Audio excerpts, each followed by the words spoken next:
All right. Hello, everyone. Welcome to the D-pad. I am Geoff, and this is Friday, and it's Frostpunk. We're switching something up today. Been playing RimWorld for like a long, long time, and I feel like it's finally time to maybe switch over to something else, just to switch it up a little bit for a night. Yes, Alex, I am dressed for winter. I I tend to like vests anyway, and it's chilly in my basement. It's actually pretty chilly in Massachusetts overall tonight. Um, but yes, I wanted to dress the part. Technically, I could probably... will this fit over the top? Yes, perfect. Um, this is Frostpunk. It's a survival management kind of city building game.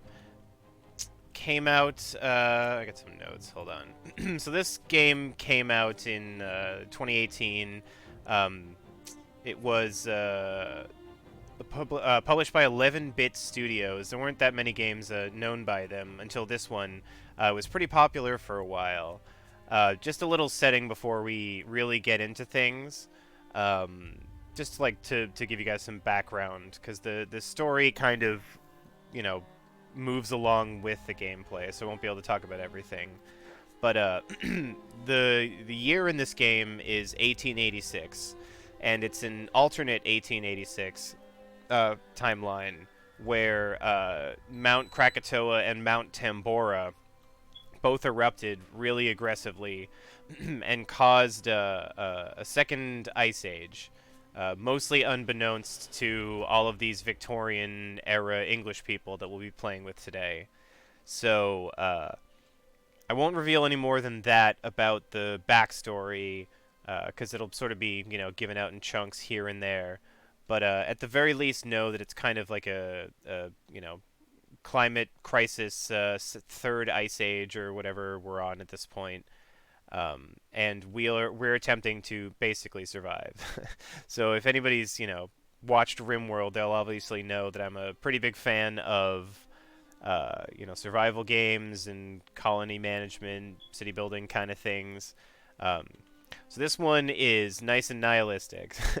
So that's why I said I encourage a blanket. This isn't my first time playing this game. I've played a bunch of it, and there have been updates, and there's new DLC, which I don't have at the moment.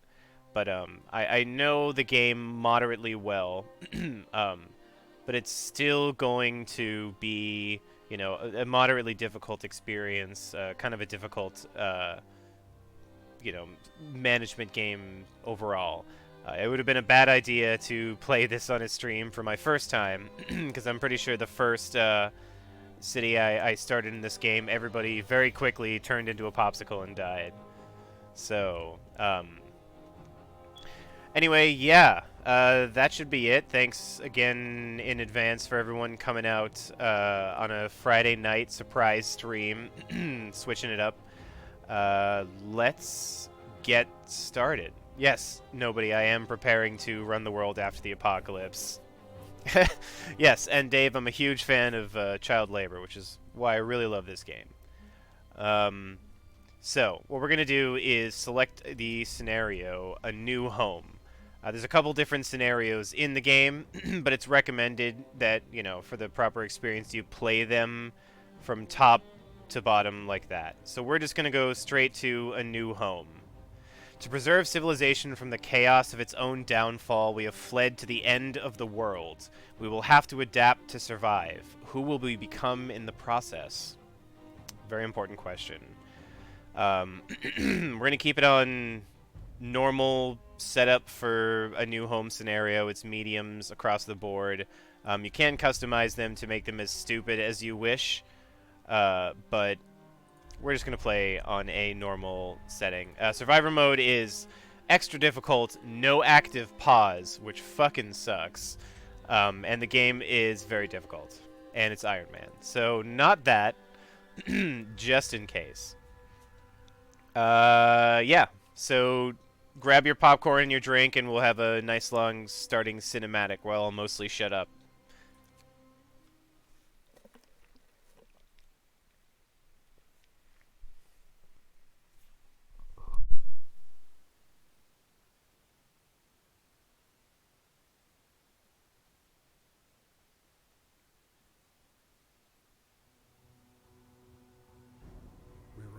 still, cold world.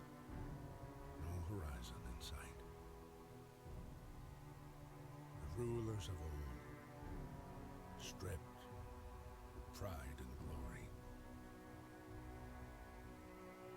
It feels as yesterday we were turning the wheels of progress. Until the frost stopped it all. Suddenly, without a warning. When tides had changed, they changed for all of us, no matter wealth or class. We've lost our world to snow, and with it, our last traces of humanity.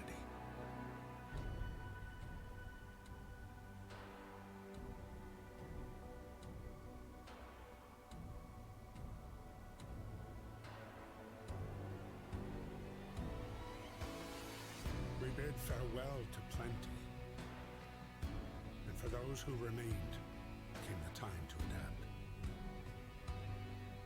We decided to leave our homes and head north. We roamed for weeks, maybe months, leaving behind all the things we once believed had made us. It was hope that pushed us forward. Slowly, step by step. We knew the cost of our journey, and we paid the price 100 times. Finally, the time has come to build the last city on Earth.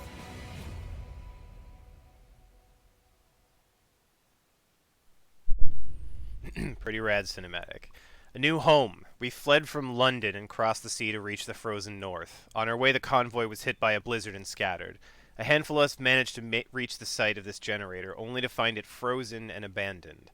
Why is no one here? Did any of our people survive the blizzard? Are there any others out there? Whatever we do, we should expect the worst now, that the world as we know it has crumbled. Yes, Hippie, it's on. It should be on full-on crazy graphics settings. Hopefully, we uh, hopefully it doesn't get weirded out while it scales down, but it should be fine. We need to get the generator working. It provides heat and power to the other buildings. Without it, we'll freeze to death. Stockpile some coal and start the generator. So we're going to immediately pause, just like in any strategy game, and take a long time within the first 2 seconds. So this is the generator. This is what you saw on that giant dreadnought thing that was rumbling its way across the icy snow. Okay, so the text is small. Hopefully it's at least slightly visible when it's like in hover over and in like status screens like this. I imagine day 1 up here and work time is probably a little squishy. Yes, this thing is the generator. This is what we brought up here. It's basically a gigantic Victorian era furnace turned up to 21. It's, you know, the center of our town and will provide very, very important warmth and power for buildings. It's both a steam generator and a heat generator. We start with basically this hole. We've gone to the North Pole, which is one of the most hospitable places on the Earth at the moment, and found this, what I assume is some sort of impact crater, and set up in it. There was supposed to be a much bigger delegation of people, but as they said in the cinematic, people got scattered all over the place. Let's see. There are 4 resources in the game. Well, actually, 6, but yeah. We've got coal, wood, steel, steam cores, raw food, and food rations. These steam cores are kind of specialty items and will build cool stuff, cool buildings. Coal powers the generator. Wood builds stuff, and steel builds more specialized things. We've got raw food and food rations because we have to feed our people. You do have to turn raw food into food rations. Um, just trying to go through this beginning very quickly because once we get underway, it's going to be, pretty active. We've got economy section with a bunch of layouts. You can tell it's a management game pretty quickly. We've also got laws that we can adapt. This is one of the first things we're going to do in the game because we have a cooldown on laws we can adapt. There's a whole bunch of different laws, and you can see some are grayed out. Each of these has a positive and a negative, and you kind of choose along with how you're going to build your city and build your foundation. I think at the very beginning of the game, it's a very good idea to take emergency shift. People get a little pissy, but you can do a lot of shit in the first couple of days before stuff gets more difficult. No, Dave, child labor is the second law we adapt. But safe jobs. The idea being that children in the city don't really ever grow up because we're dealing with a very short period of time. But they do take up resources. So you can pass this law to have kids work in kitchens and in farmhouses. They still can take damage, but that's not a big deal, I suppose. Child shelters is the other option. You can see most of these have a one side and the other. This increases hope and will give a hope bonus if you put kids in a shelter. But we're going to try to get this colony running so damn well that it's not going to matter. And 80 days. Yeah, so there's no way any kids are going to grow up and be productive. But, like I said, first thing we're going to do here, sign that emergency shift.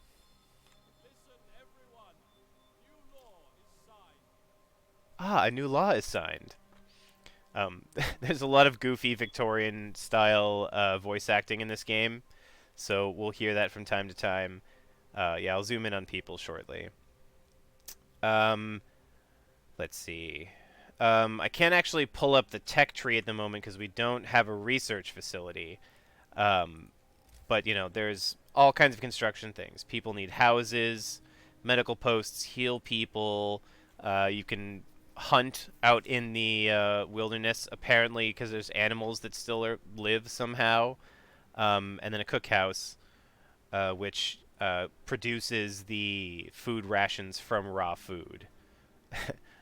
Apparently, animals very furry, Zim, because you can't really go any further than this edge, but it's just snowy nothing. I don't know how they're alive, but let's see. We have to build roads. The roads both connect buildings as well as bring steam and power to them. Resources are gathered on the map.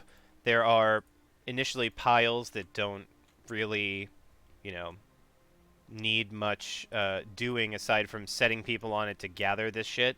Then there's frozen trees, which we have to sawmill, coal deposits in the wall, where we put a mine down. Same with iron to make steel.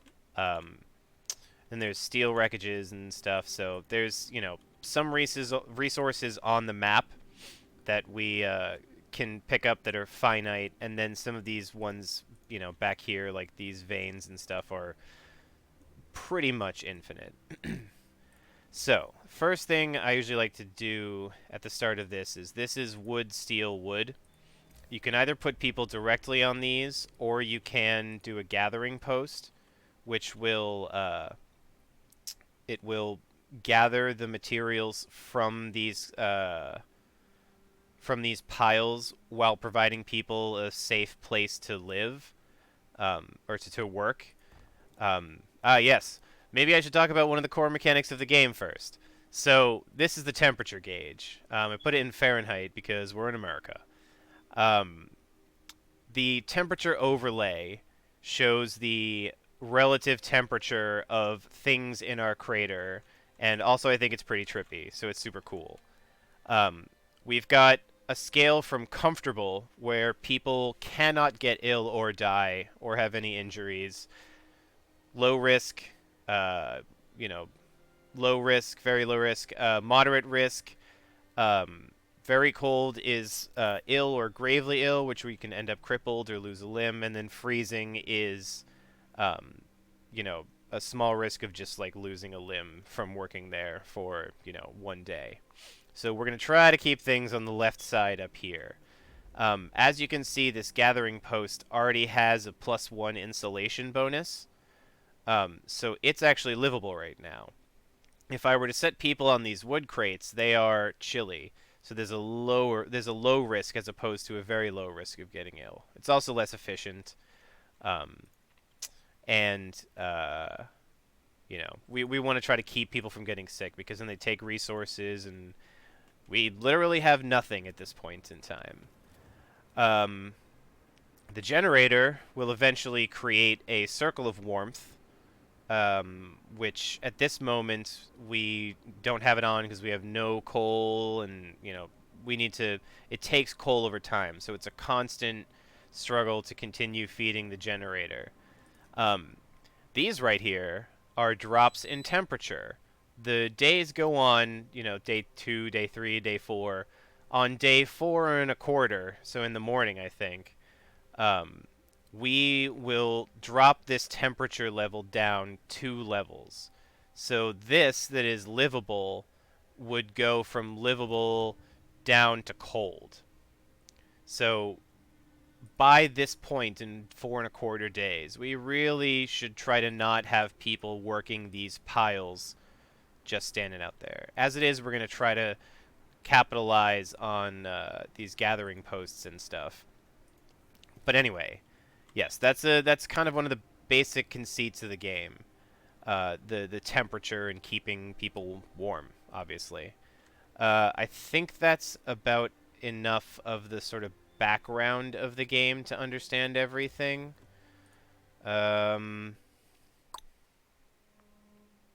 Let's 20, yeah.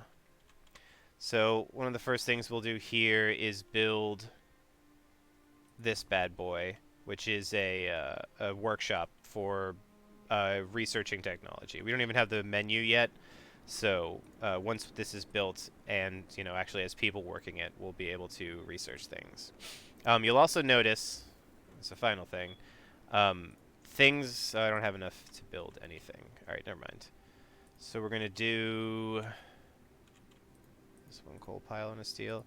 We're gonna have 15 people on this coal pile. We're eventually gonna have 15 people working there. 15 people on this coal pile. This one, and we should have 20 left over, and then 5 engineers. Yeah, okay. So, oh, hmm.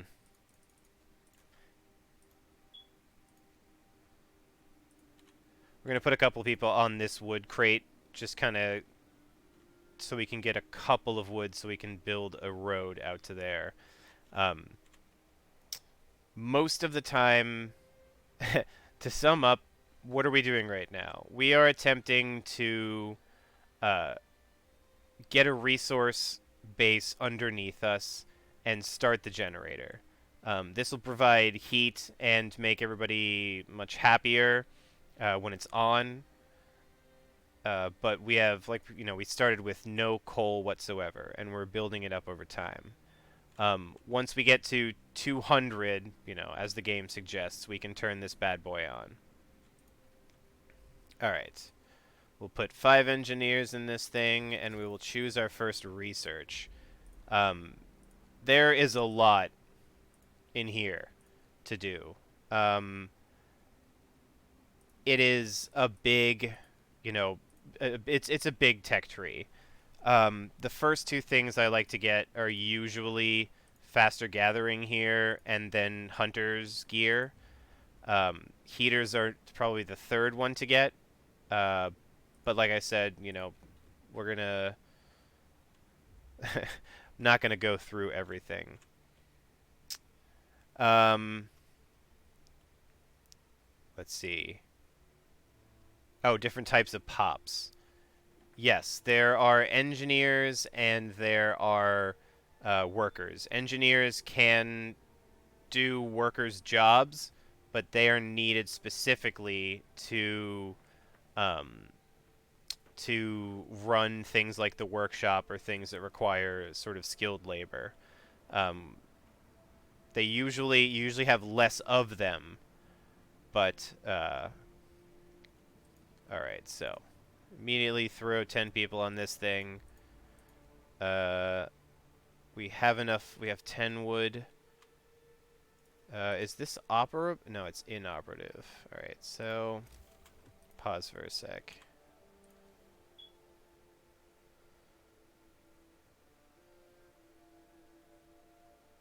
Go from here. That'll do. So building those streets will hook that up, and let us start gathering from this post. And yes, I feel so called out. It is explaining the game, the stream. At least for the first, what, 20 minutes or so. After a while, we'll speed things up. Civilians work from certain parts of the day. It's 8 in the morning, I think, until 8 at night. You can make people run double shifts, which will make them upset, but it is good for the first day. Ah, a thing happened. Family torn apart. Sir, a woman has come forward after we built the workshop. She said that her husband and daughter didn't reach the city with the main group, but she's sure they're still out there. She wants to join the first scout team we'll send out. She urges you to hurry. We'll do what we can. We do indeed have enough coal, so this bad boy's going on.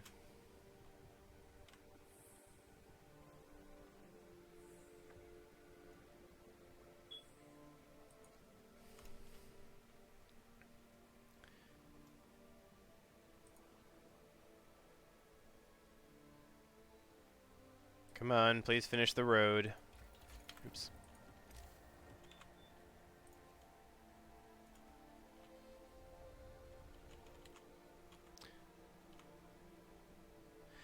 Each of these little people down here has names, like Hector Barber. He does not have a house, but he's playing currently. Having a nice time.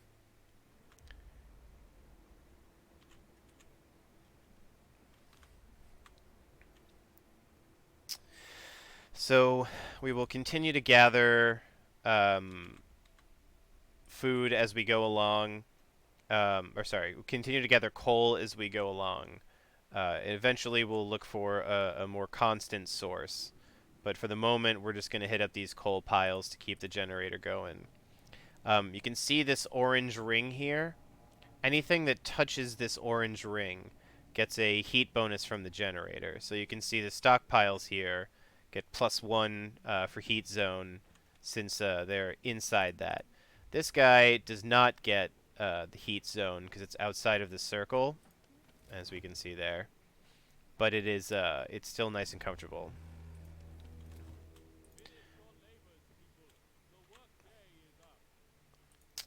What is people having problems with these road or something? Did that not connect properly? Oh, it didn't connect properly. Good.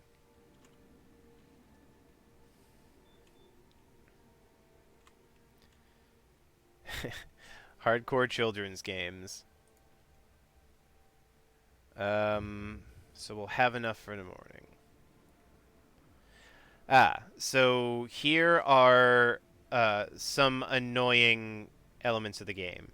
You get these choices, which challenge you to do something, and like provide you with bonuses if you do it, like a half challenge or a full challenge. This would be home everyone in 2 days, which maybe I'm not going to commit that heavily. But providing shelter for 4 people, I think we can do.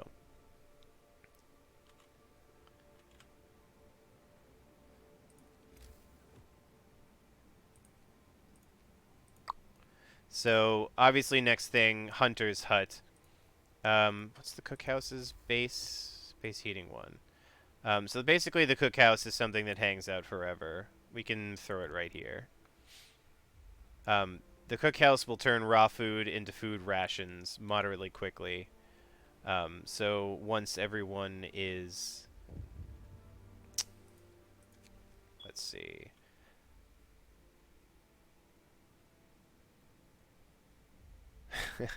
Thank you, guy in the crowd.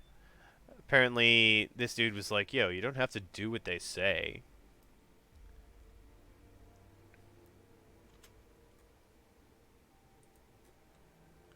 Can we get this road done, guys?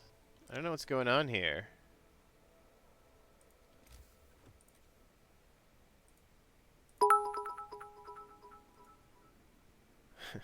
Ah, thanks, mad scientist. Nobody has died yet, but I appreciate your RIP cheer. We're gonna attempt to not have many, if any, deaths. We'll skip through the night.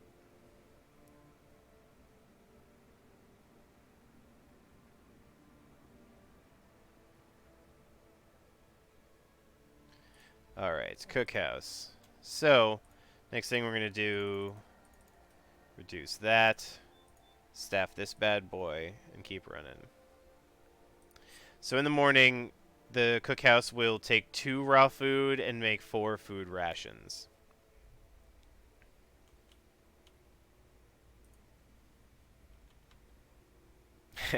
I have not killed nobody already.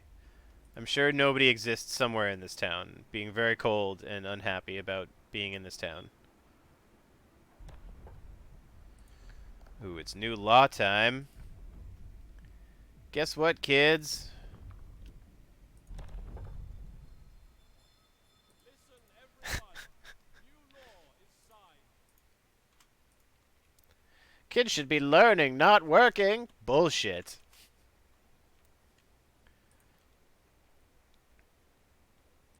Those kids not learning just freed up, freed up some more people to help lug coal or something. So as you can see, you can put children on, like, coal piles and stuff, but there are there's, like, dangerousness levels of each different job. We're doing fine, all things considered. Thanks, ma'am. Yes, Constance. Keep the faith. So what? We still got some children available. Hot houses we will have to research eventually and take steam cores, but we'll get there. Likely at our next tonight, we're gonna run a 24-hour cycle so we can get as many people as possible working because we got some houses to build. That's the weird. Get back to work. That's the weird siren that tells you to go to work.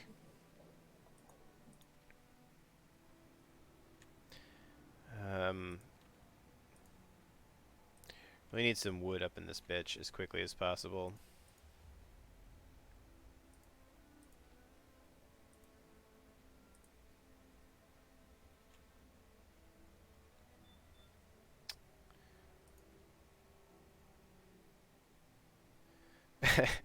Yes, there are definitely decisions like, what do you want to do with your dead?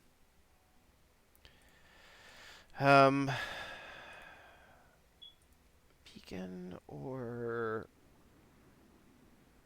Nah, alright, we're gonna start with the beacon. I take back what I said about faster gathering. Since we're gonna have, you know, we're gonna try to get this colony underway and get somewhat through the game without trying to be too perfect and slow down. Um,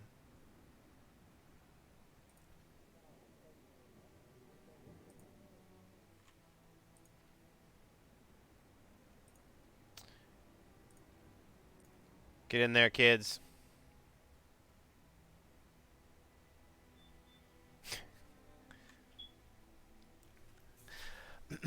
Yeah, so Steam hubs are definitely an important thing to build and research. I don't like getting them immediately at the beginning of the game because you do have this nice, useful circle of warmth. But once we've kind of filled this circle of warmth, then we're gonna have to move on. All right, so we're getting up to 30. Cooked our meals. Medical post is what? 25 wood. Let us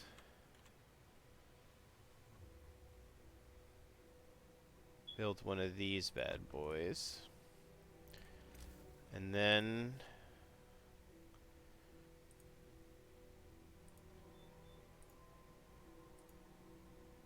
like that. As you can see, during the day you can set workers onto, and yeah, that's actually Made of Heavy is my for actual brother Dave.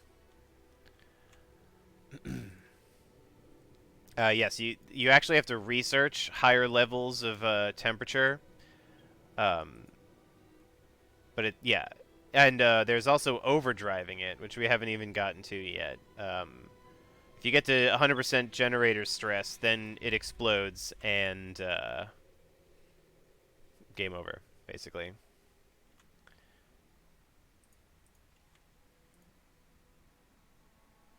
Alright, kids, no more of you on that. We're going to take you guys off for the moment, and we'll get some builders going here.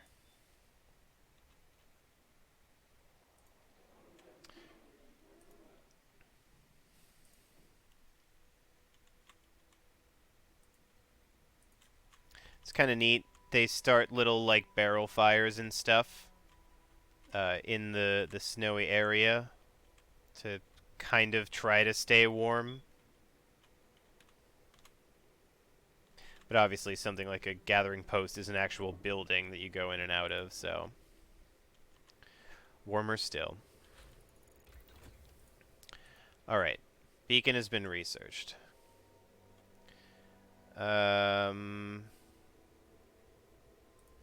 We are now at 40 wood. 2, 3, 4.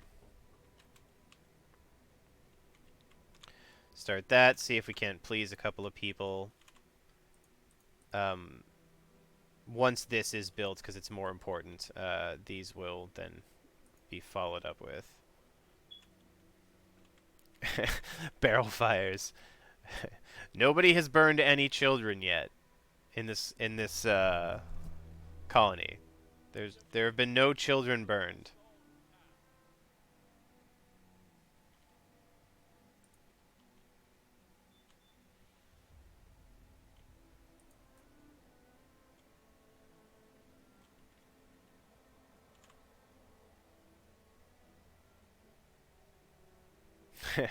For cold storage.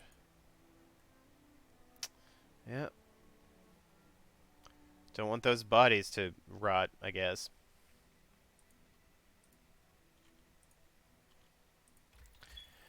Yes. What do I want to go to next? I think we'll go with this.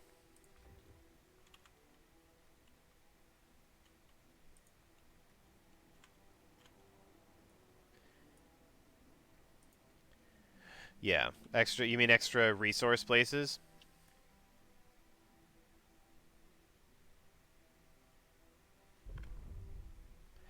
Yeah. You can put the resource things like pretty much anywhere on the map, and it'll all count towards storage. Like you don't have to Are they building a street there? I can't tell. Does not seem like it.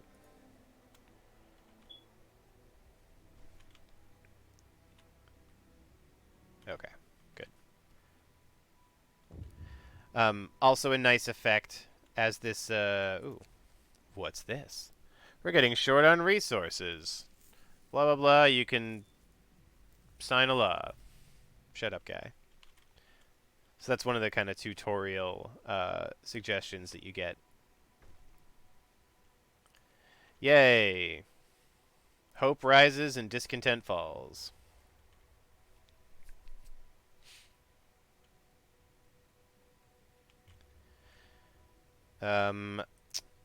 Next real priority for tomorrow will probably be a hunter's hut.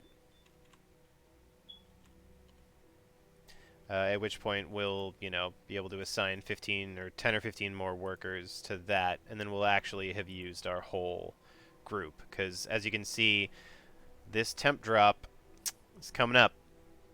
Do not want to be caught out with like no housing or people still working this coal pile.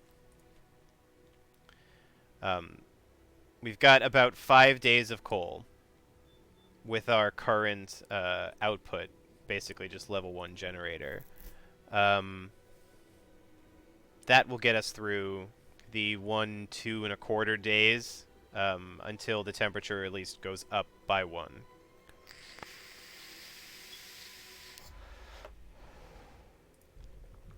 Ah, yes. So this medic apprentices and engineer apprentices for child labor is the option you get if you do like what is it? Child safety places. I forget what they're called. But instead we unlocked child labor all jobs, which means you can pretty much make children do any job you want. Child shelters, thank you. Let's see. Extended shift is... yeah, it rises discontent over time. Which, honestly, at this point, early in the game, it's not a bad idea to, like, get these just sort of out of the way. You can make people less discontent over time, and it kind of goes down.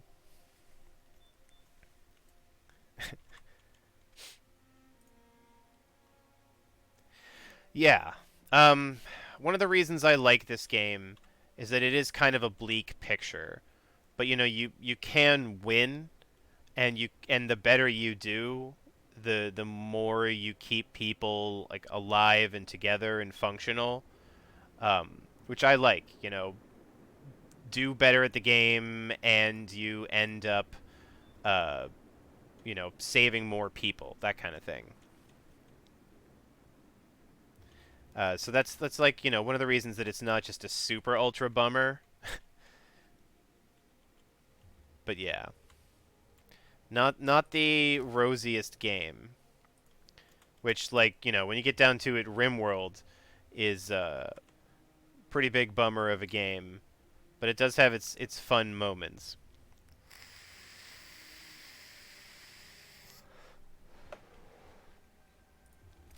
Ah, yes. One of the new things we're going to be doing is Beacon, which will allow open up the world map.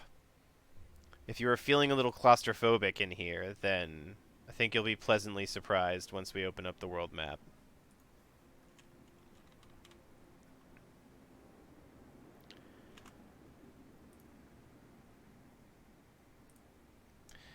Just let this bad boy kind of go.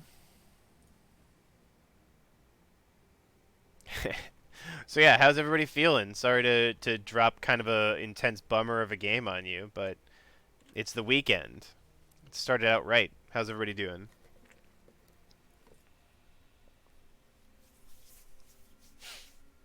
Okay. Okay is okay. Oh, full of snacks is a good way to be.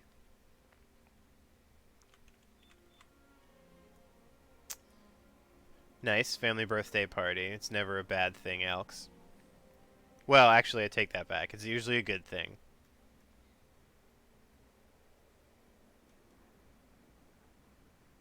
Nobody. Okay, so you've got the work shift. Yeah, and heavy. You're at the King Richard, so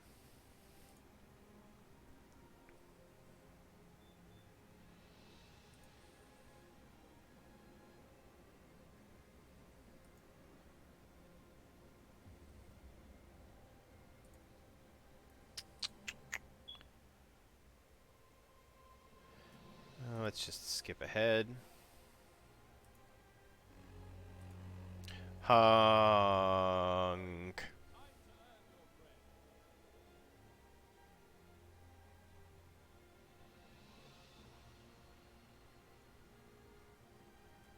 The music is very it's very pretty actually. I think the orchestration they did for the game is really nice.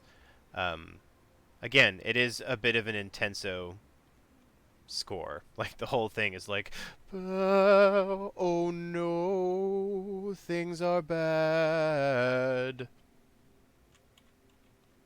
That part's coming up.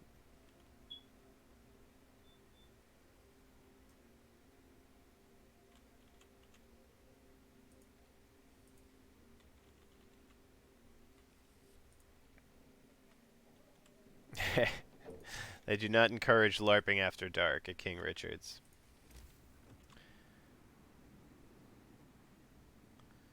Still coming up on enough steel to get that bad boy. I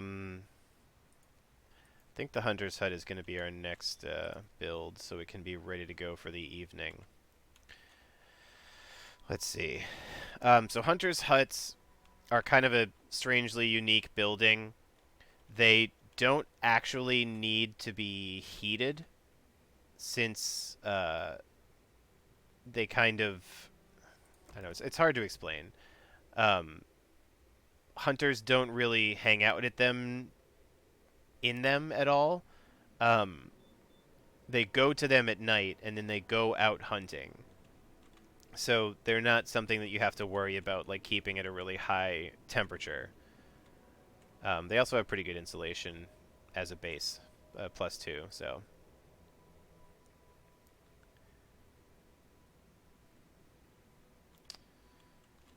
should have 10 workers on that pretty quickly, so it'll be ready for this evening. I hope. Let's see.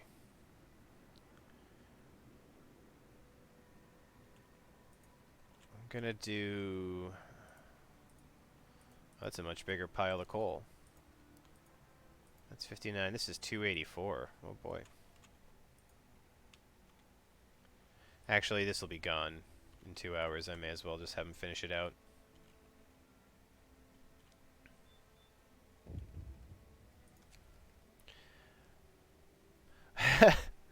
A child's been injured at work. A child got distracted at work and has been injured. The accident was not serious and happened entirely due to the child's carelessness.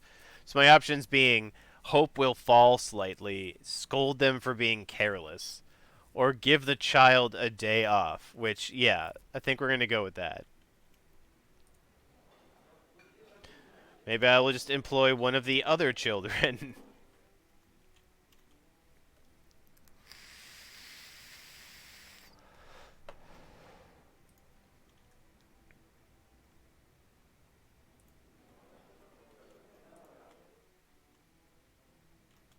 Alright, so storage is near capacity.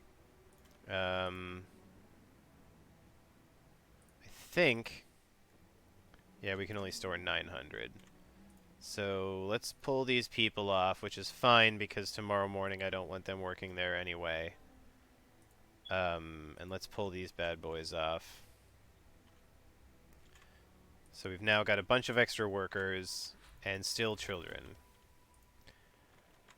Hunter's gear has been researched. Beautiful. We could continue research. Actually, no, we're still during work time. So I am going to do... let's see.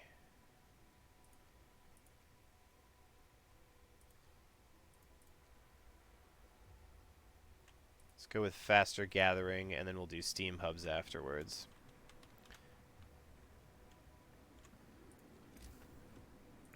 So we should be able to get everybody in a house by tomorrow morning. This, I believe, should get to... I don't know, hell. People from our convoy! With basic resources secured for now, we can try to rescue the people we left behind, build a beacon, scout Frostland, and save as many survivors from our expedition as possible. We have founded the Manufaction.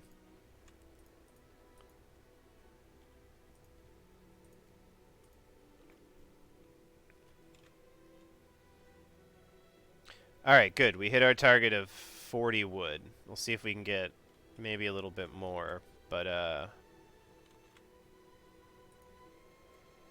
max that bad boy out. People will go to work at 1800 hours, so we still got an hour here, so this worked out beautifully. They'll bring back food, which then will turn into rations at our cookhouse. Bob's your uncle.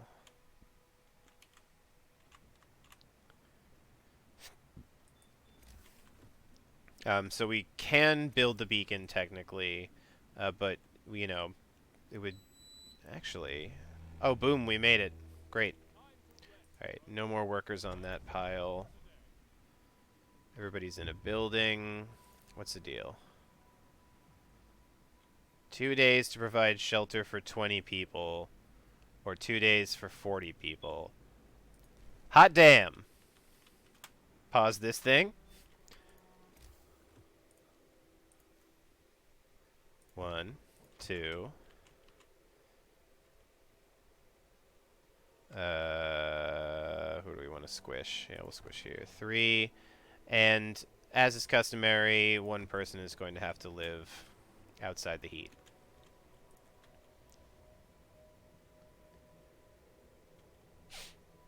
Eventually, it's kind of a good idea to reconfigure things occasionally. The cookhouse, as you can see, has a +1 heat zone, and it's not... It only has 5 people working it, so them getting sick is not the hugest deal. Oh yeah, let's see. Before we get into the deep, dark part of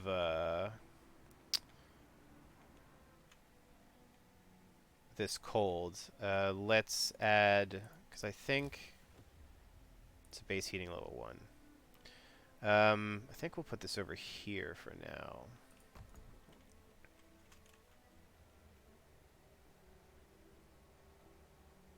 Because once people start getting sick, then you start having issues with enough workers to go around.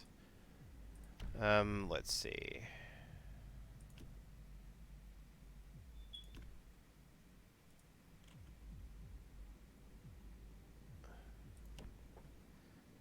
Gravely ill.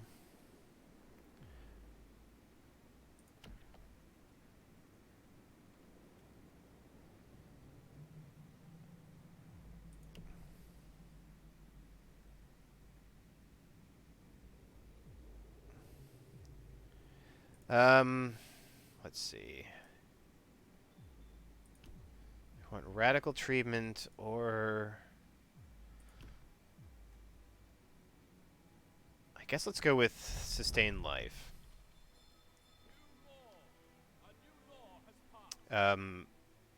Hopefully nobody will need that policy. Gravely ill people can't really be treated effectively in medical posts. They will take up beds and just kind of stay there. But they can't be healed fully. You need something, you know, actually called I think it's called the infirmary, which is the next tier up from here. It's bigger, has more capacity, heals people faster, and can heal gravely. Who do we hate so much they have to live outside the heat? I don't know. So far, nobody's been terrible.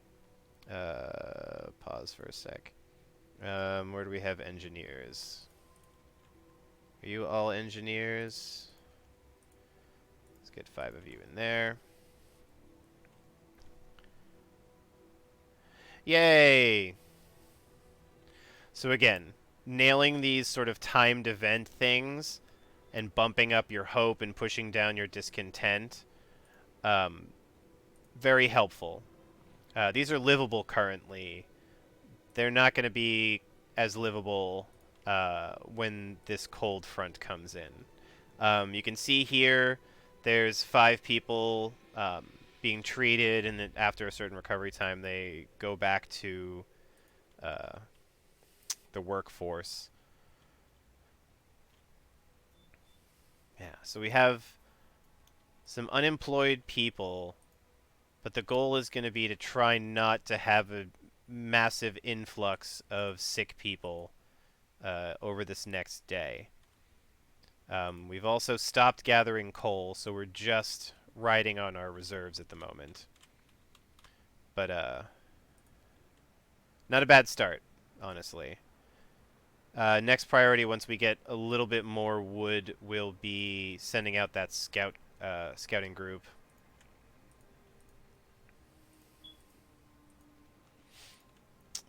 Next priority after that is getting more wood.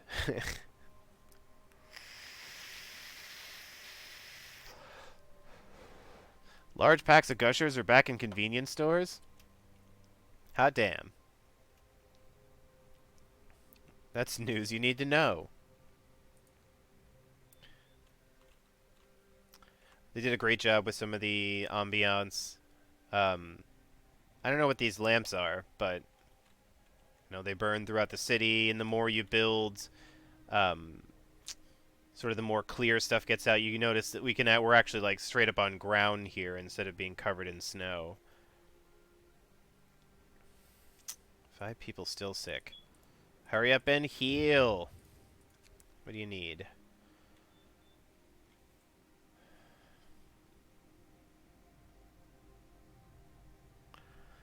Alright, I mean, you can have the day off. I've got plenty of children to fill the gap.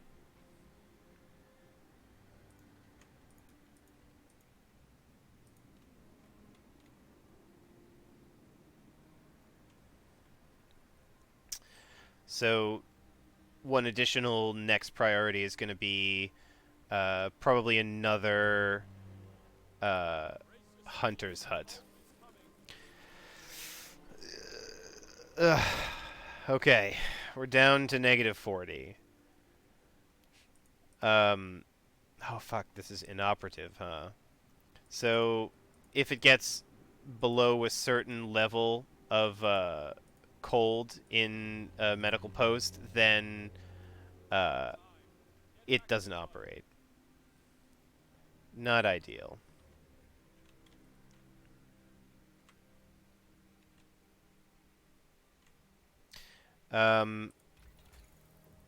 In heating, you can see that there's power and range upgrades for the generator, but also our favorite little friend steam hubs, which we will be installing some very shortly.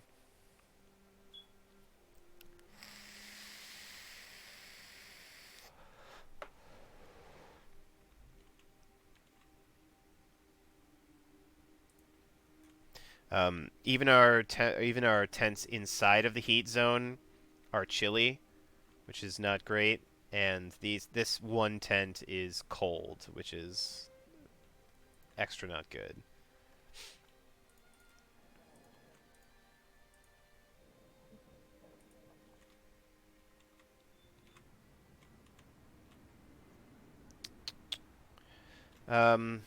So yeah, I guess we'll keep powering through this workday. The next thing that we probably would benefit a lot from, Hunter's Hut and the beacon. Probably gonna do the beacon first, I think. Oh, this is a good way to show this. You can see that there are these kind of marked off areas. Those are resource points. You can't build on them, otherwise it'll block. But yes, we've got this beacon here that we can send out scouting parties. We can pretty much throw it down anywhere, and we're going to have to put it adjacent to a street. So, let's see. Yeah, I guess this is the furthest out. Ah, hell, we'll just put it there. Alright, faster gathering gotten. Steam hubs on the way.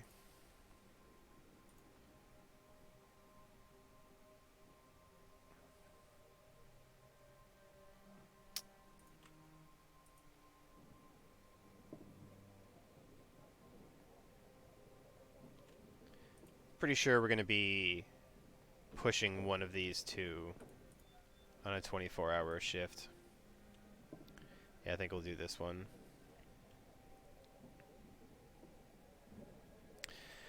We'll wait a little bit to get it underway, though.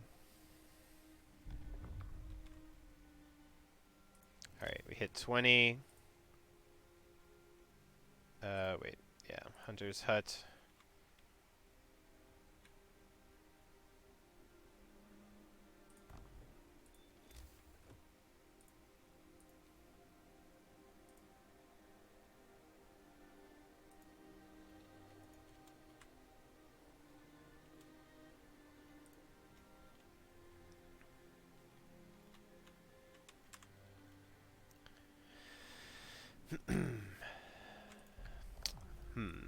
Do we want to pass a law at the moment?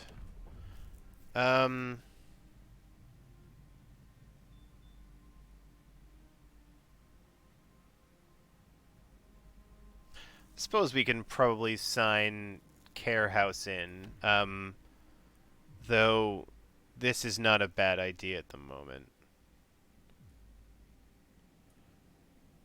Alright, we'll go extra rations, because that's a useful thing to speed up healing. Hopefully we'll get ahead of our food needs pretty quickly.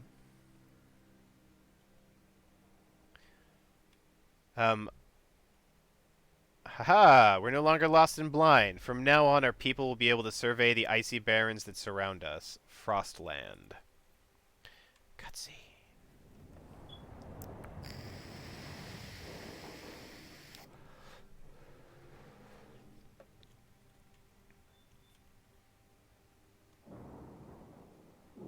It's a balloon. Basically, it's a lit beacon that can be seen from around. Ah, the world map. So the first time I ever started playing this game, when this happened, I felt like this like strange breath of air because it's a little, you feel very penned in down here. Like there's nothing outside. But then once you build the balloon, it's like, oh, there is something else out there. So what we have is the beacon, which we can now create scouts. Annoyingly, we need 40 wood, which of course. But as soon as we have that wood, we're going to be building scouts to go and start searching the world map. And the balloon does this nice kind of out of focus effect as you look down at the city. It's pretty neat. Yeah, and it needs we need 5 people and 100 metric tons of wood. Don't know why, but that's a requirement. Exclamation point. People cheer as the giant balloon soars above the city. This is a real feat. Everyone feels proud of the work they've done to make it happen. Volunteers have lined up, eager to go looking for our lost people in the Frostland. The woman who came forward earlier is among them. We needed a win. And we got one.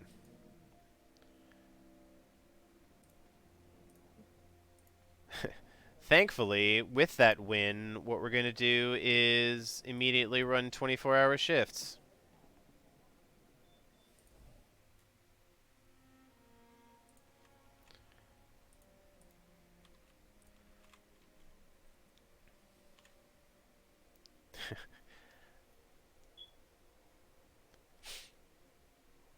I don't know if we're getting to space. Time to rest, folks. Work's out today. Except for these losers.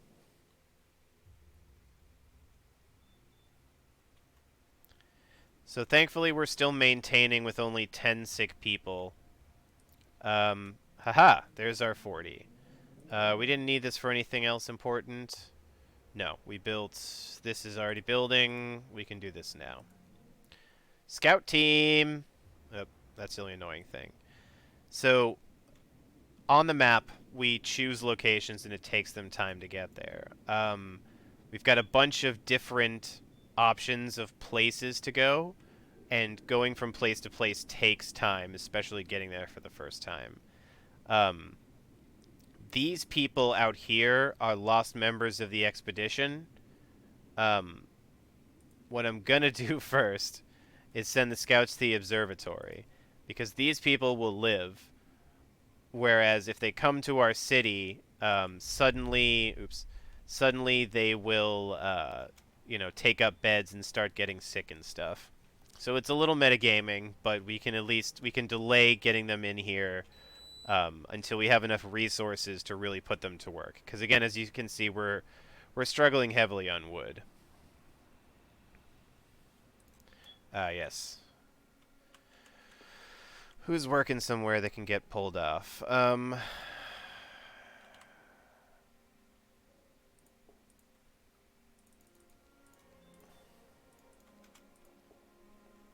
Beautiful.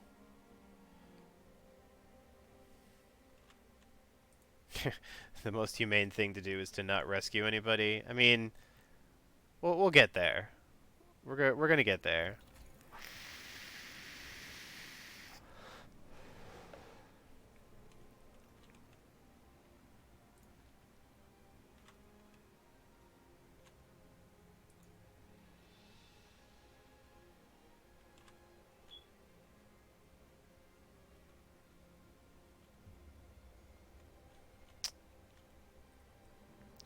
So basically, I think we could probably start fast forwarding through this night a little bit. Um, Building a new resource depot would be nice, but again, that's a lot of it's a lot of wood. And if that's our limiting resource, we really don't want to go too ham on it.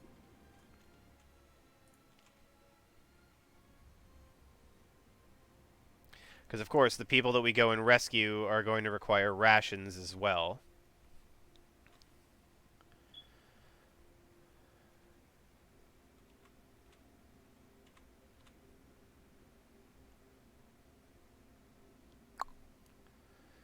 Let's see.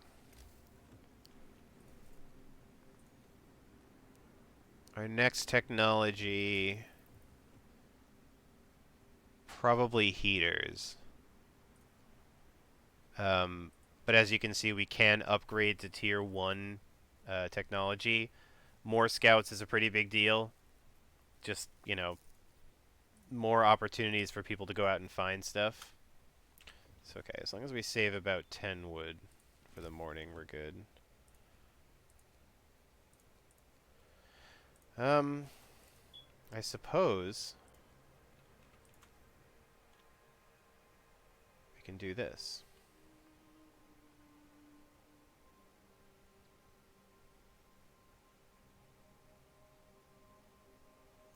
Block, block. Not adjacent.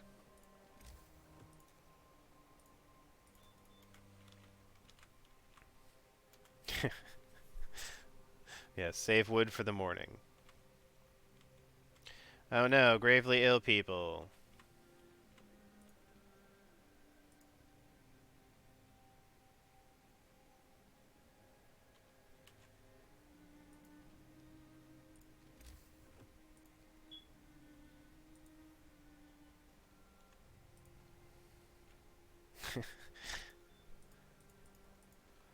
So, we are actually kind of coming down to the end of our wood here. We've got, what, maybe 60 there and 50 here. I think...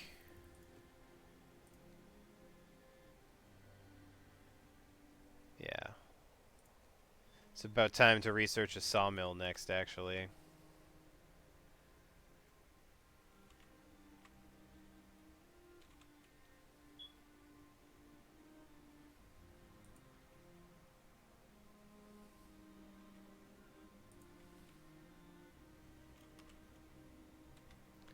Go to work, everyone.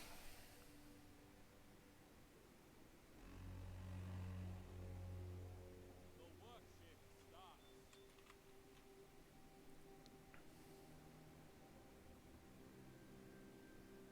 We're gonna need another medical post. Oops.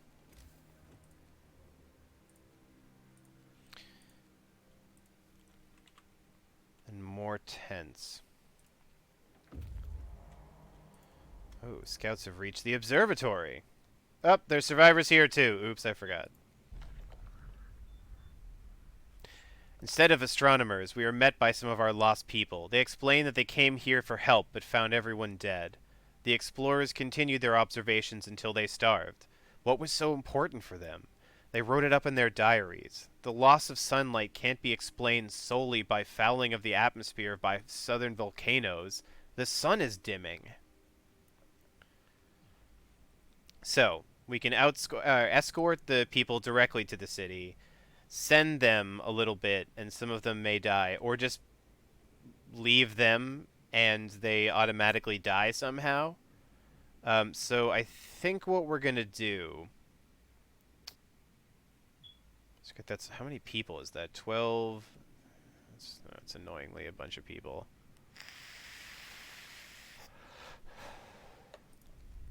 All right. I can't bring myself to just make the first group of people start walking, so there we go. Alright, Steam Hub is researched. Next up is gotta be Sawmill.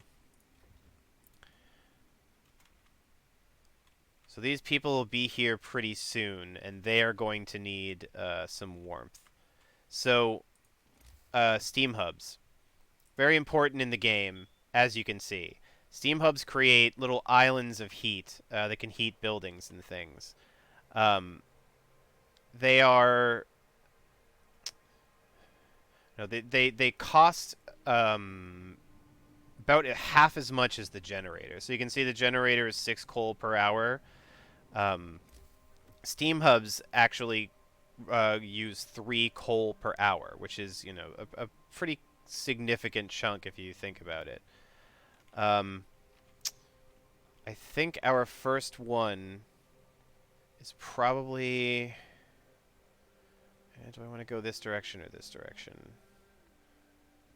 We can go this direction. So as you can see, when this when the infirmary turns orange, that means that it's inside of the heat zone. How straight out does this go?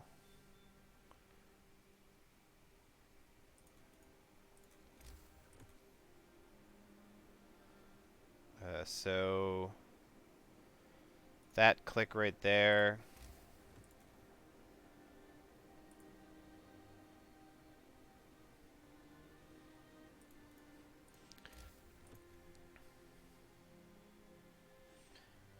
Perfect.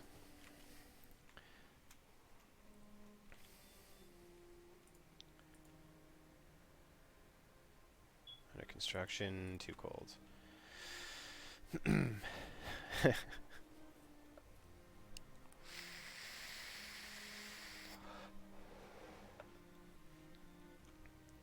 So the faster we get that bad boy built, the quicker our infirmary goes back up, and I'm actually probably going to build a second one. Will it squeeze better? No, probably like this.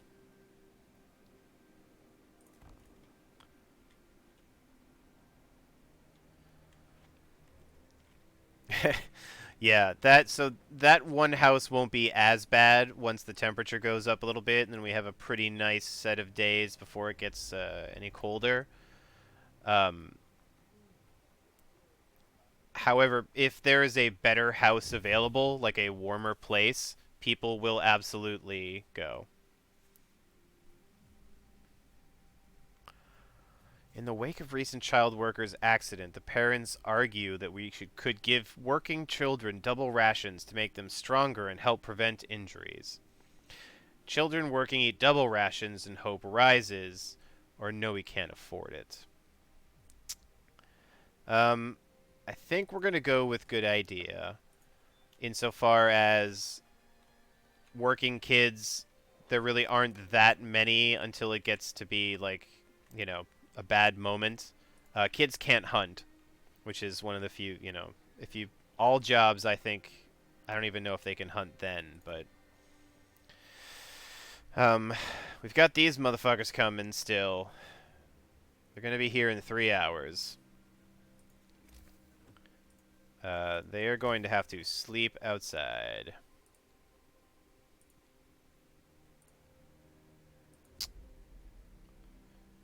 For that. Kratos' kid was son of a god.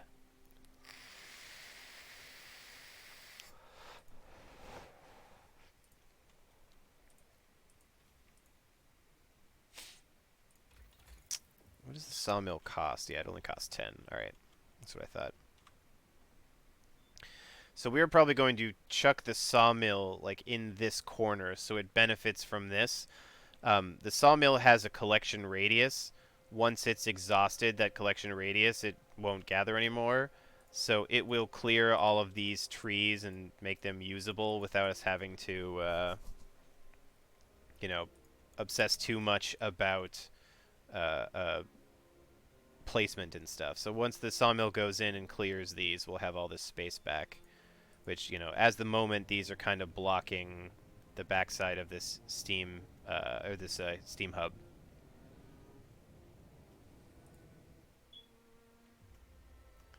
Just really got to get this sawmill done before work is over. That would be great. Yeah, we're going to do it. Beautiful.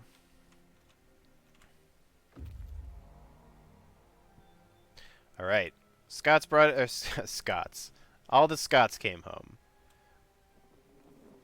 Cutscene.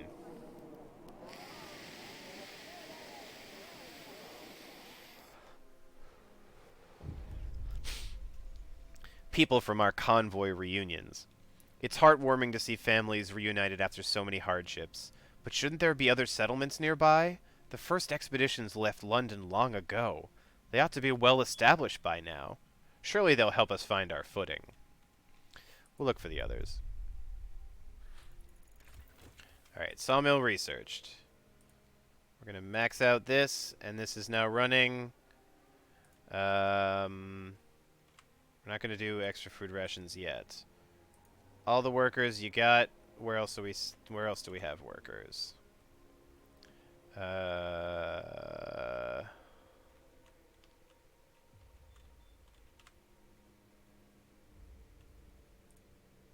Oh, this is actually an operative. Cool. So once there's nothing left to collect, you can just dismantle it and actually get some resources back, which is nice. So we'll max that out. Max this out. Still got plenty of people to do plenty of things. So now that we can build this sawmill, it'll destroy resources a little bit. I think each of these little patches counts as some amount of wood. We're gonna sneak it in. No, maybe about here. Okay, that's out, and this is in. So we're gonna go here. Then we need a street. Do that. Okay, so we're bringing in more wood now, so we don't have to be as concerned. Next steps. People need somewhere to live. So as you can see, if the house is here and it's not the steam hub isn't lit up, it's not getting the heat benefit.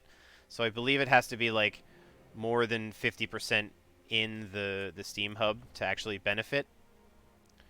How many people do we have homeless? 35.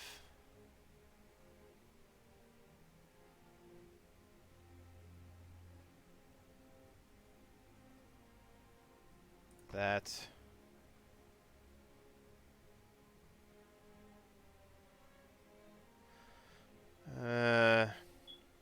This isn't very clean building, but I don't care.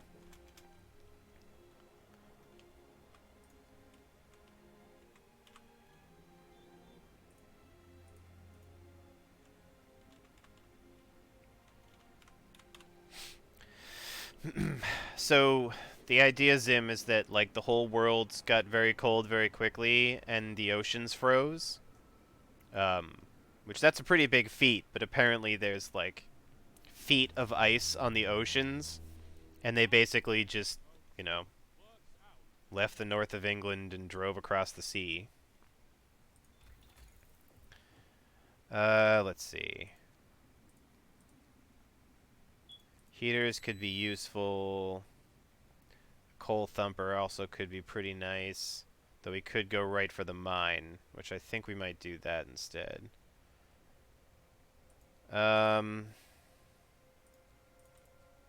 It's 50 wood. We've got 41.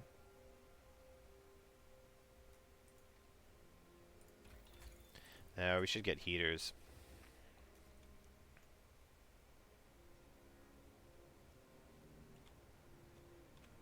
So we still have 5 people who are sick. None gravely. But you can see people in palliative care. I think that means that um, they're just being sustained, which is, so there's our gravely ill people right here are currently um, sort of bound up in our medical posts. But again, people will start filtering out.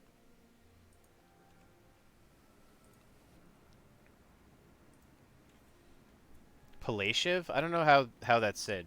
I've always said like palliative, but that's absolutely wrong. Palliative. Palliative care? Oh, we gotta send our scout back out. Silly me.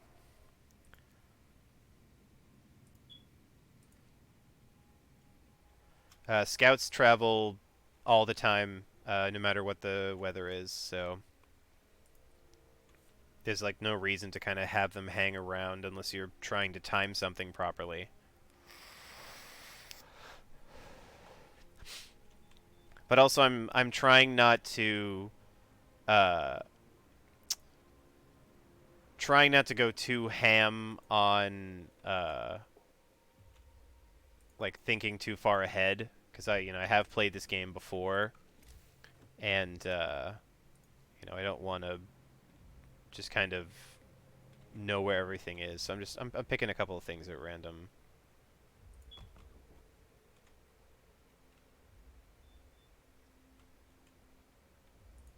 So this should be 20, 40, 60 raw food, which should make 120 rations. So we are food constant at the moment. Get some motherfuckers in here.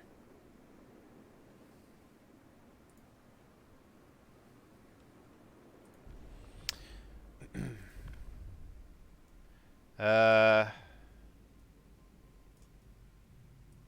think it's time for a care house. Hear me, hear me. New law in the city. Once again, where are all my workers at? Um...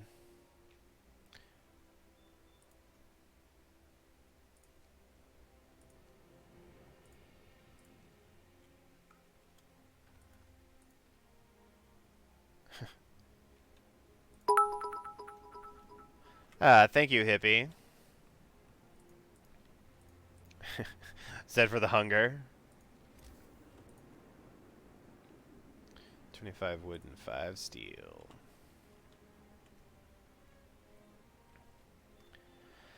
Oh god, please get warm.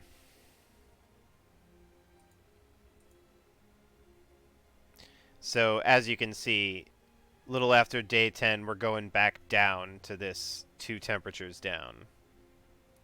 So I think we're going back up to like negative 20 or maybe negative 16 Fahrenheit.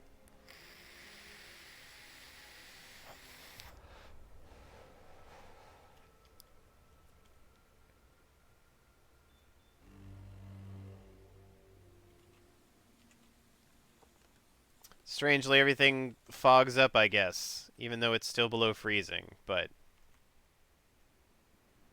I'll take it. So, as you can see, these tents here are livable. Even this shitty one over here is currently chilly.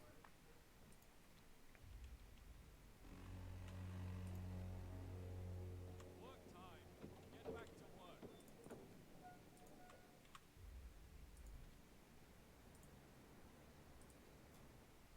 Alright, so those wood crates are depleted. Yeah, this is basically done in a moment. This sawmill will continue to work for a long, long time. As you can see, there's, 1,200 wood here. Oh yeah, you got that D-pad sad. Yeah, it's Subtober, by the way, in case anybody didn't know that. Gifting subs, I believe, is 50% off, and if you're cheering with bits and you use the Subway bit thing, there's a 10% bonus or something. I'm a very bad Twitch person for not knowing what is actually going on with that, but alright, clear that out. So we still have a bunch of kids and some engineers, which won't fill that.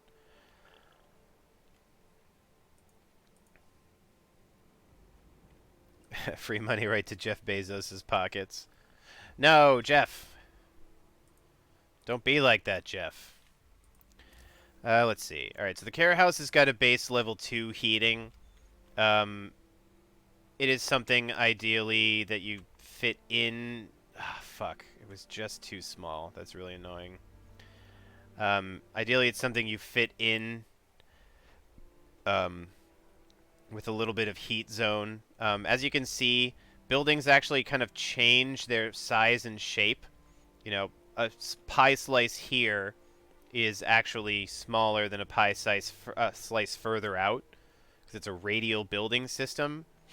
And there's actually like a careful way that you can squish buildings by pre-building like a road in between and then deleting it and then putting like another one in, and yeah, it gets a little tough to deal with.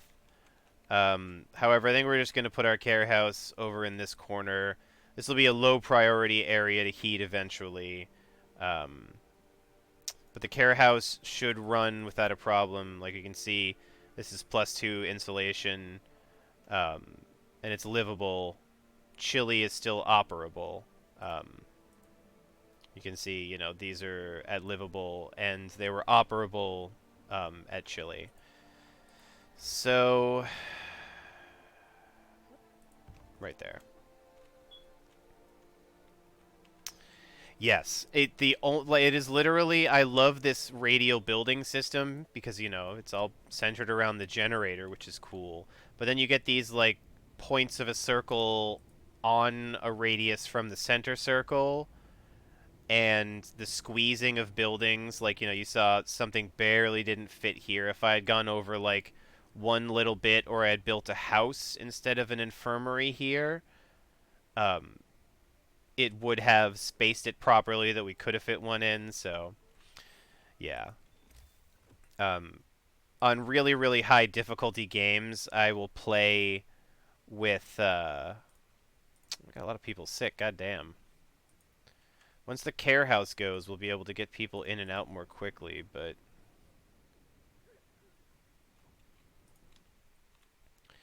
And how many hunters' huts do we have? We have 4 rolling right now. So that's 80 food for 160 rations. So let's do this for now. Just to get some of these motherfuckers out.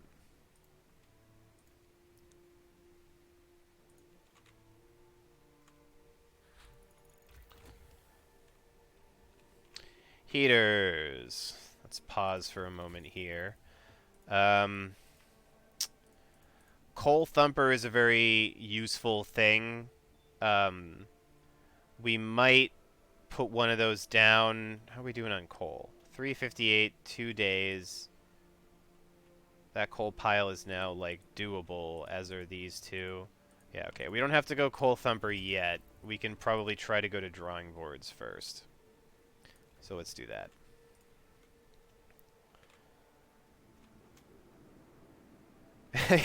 Yes, Coal Thumpers, not Tremor Thumpers.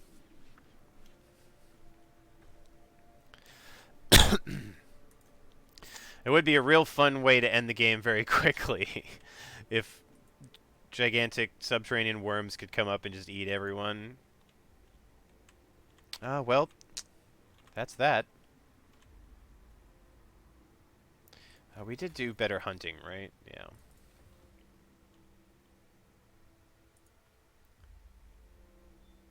Yeah.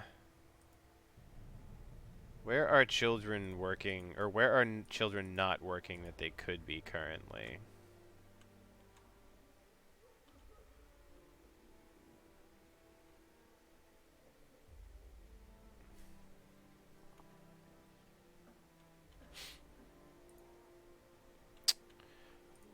I think we're basically... Oh! Derp. I gotta pay more attention to that. Alright, so we enter the camp appearing out of the driving snow. A choir of excited voices welcomes us. Thank God you found us. We've been wandering for days until we couldn't go on any longer. Soon we begin to starve. Children and adults surround us, packed and ready to go. So again, I think we're gonna bring them back quick, because look at all those workers.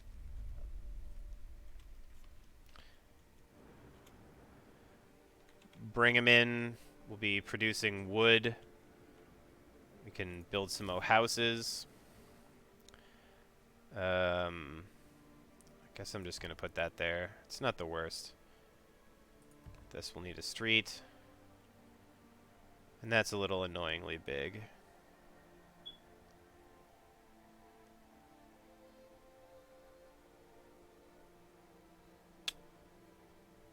We'll do that.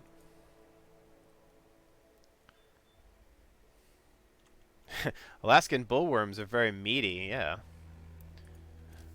We just have people look underground instead of going out into the wilderness for fluffy animals. I mean, literally one of the laws in the game is make people eat sawdust. So, you know, worms I feel like would be an upgrade over sawdust. Yeah, the law is add sawdust to food to make it more filling and make people think they've had a better meal, but it will make them ill on occasion. Or give them shitty soup and they get pissed off. Which honestly, soup sounds like the better of the two options, but constantly having discontent rise slowly because of soup, it's not great. And, you know, you can use it to stretch for a little while and then, you know, unstretch, but, you know, I think it would be more ideal to to just have enough food. Are we 17 wood? You know what? Get back to work, motherfuckers!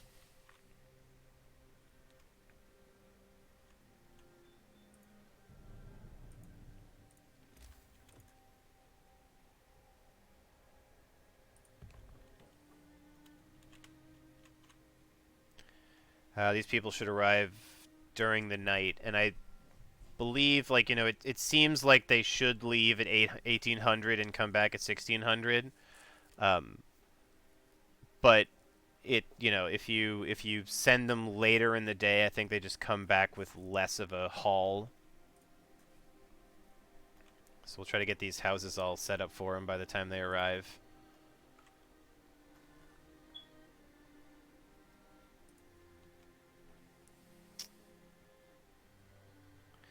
Um,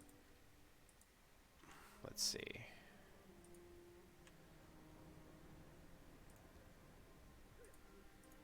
How are we doing, patience? That's still got double rations. I think I'm just going to bite the bullet and do that. Alright, pause quickly. We're going to immediately turn our scouts around. So here's a question. Crash site? Several wrecked vehicles, no signs of life. There probably are machines. Let's hope so. We had to leave a number of supplies in them after the crash. Gloomy cave? Faint wisp of smoke coming from it, but it's gone now. Or sturdy shelter. A bulky cylindrical construction stands on a small hill. The Union Jack flies over it, but there's no sign of movement.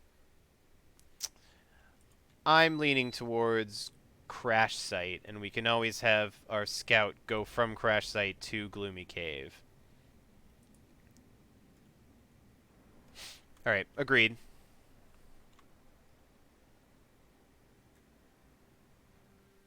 I feel like materials and resources would be great. Yeah, I know.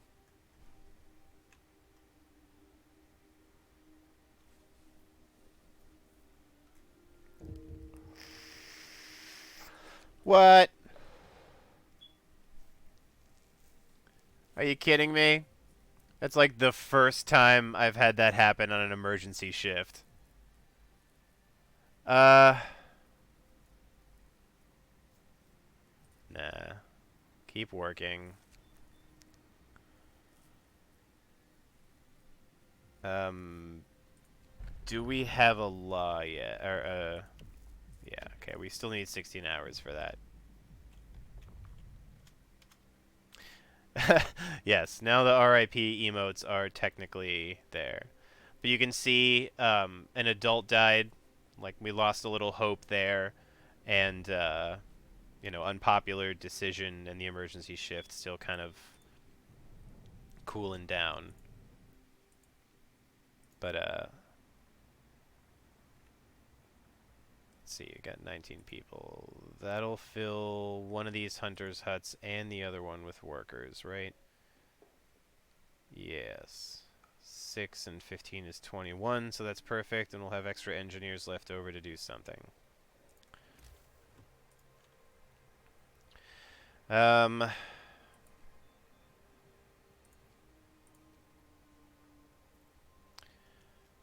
We're doing okay on medical. I guess I'll hold off for the moment. No, I guess we're not doing great on medical.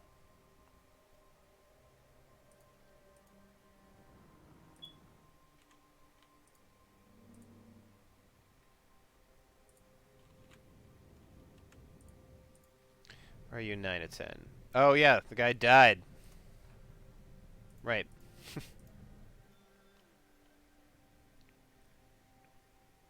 I feel like if you have extra workers kind of sitting around without doing anything, it should give you the option to, like, a guy collapsed on the ground or, like, said that he couldn't handle it anymore. Should we send a new person in and be like, yeah, of course. I'm not trying to kill people. I'm trying to keep people alive.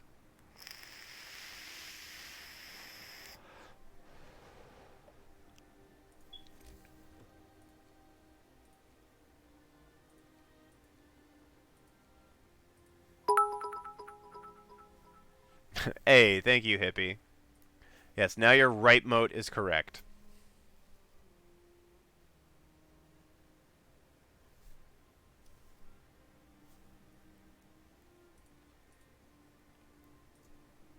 Let's run through this a bit quickly.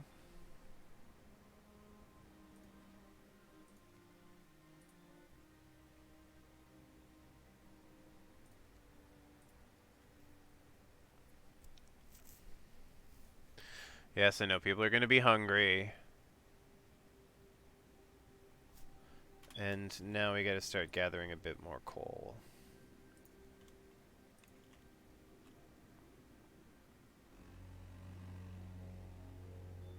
Work time. Get back to work.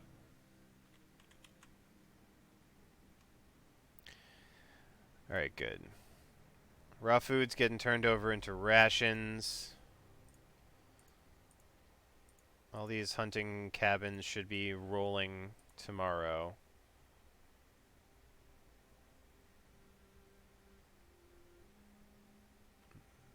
Okay. Some people might be a little bit hungry tomorrow again, but, you know, that's how it goes. Once we've gotten drawing boards, no, don't abort. Hothouse is a good next step in terms of continuing to produce food without having to use. Oh, let's stop here. Without having to use stuff. However, if you can see, a hothouse requires a steam core, which is not something we can produce here. We have to find them. They're kind of limited, aside from some like really high-tech stuff. The rest of these upgrades, like bunkhouse, we can upgrade houses in place, which is nice, and they get +1 heating level. That'll be good, but it's not essential at the moment. Generator range and power, you know, useful, but not at the moment. More scouts is the second scout that we were talking about. However, we can go right to a coal mine, which is a pretty useful thing, and that takes a steam core. So, at least for our first steam core, I think we're going to be spending it on this coal mine. The hope is that our scout who's out there will be able to find something at the crash site, maybe bring back a steam core, which would be pretty nice.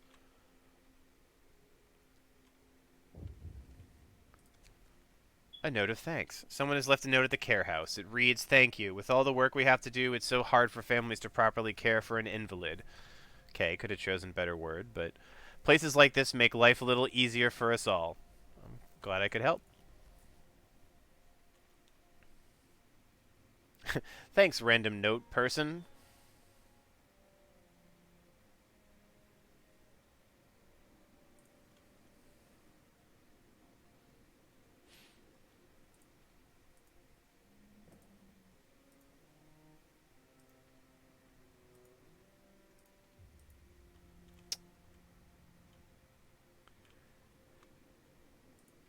Oh, the crappy tents. Oh, if those are still being used, I really should build another tent. As annoyingly fat as this is, I'm going to have to do it. Okay, so this counts. So I can actually fit in 2 here. That's nice.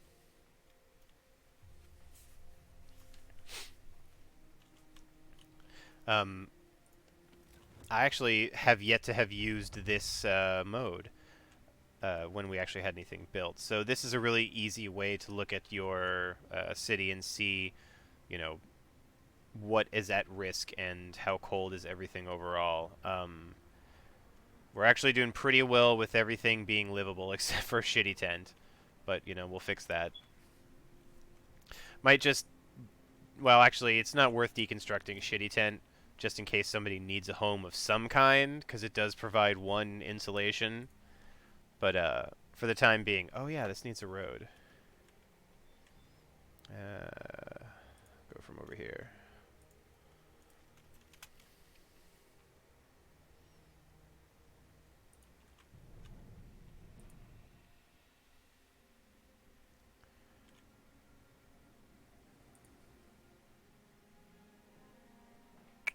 About 4 hours. Alright, so we're not going to get this tonight, which is a little annoying.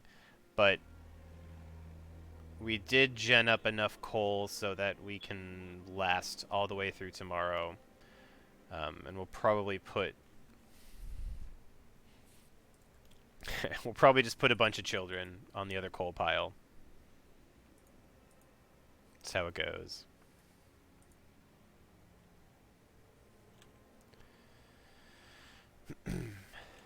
Alright. How did our hunters do? Scouts have reached the crash site. Crash site. That's where expedition was split up and vehicles crashed during a snowstorm. Some of our precious supplies should be here. We got wood and raw food. There's plenty of priceless supplies in the wrecks of our expedition. Searching among the crates scattered in the snow behind the wrecks, we found the bodies. They're tangled together in a single frozen mass, as if these people were trying to find at least a bit of warmth just before they died. We can do nothing for them, not even bury them.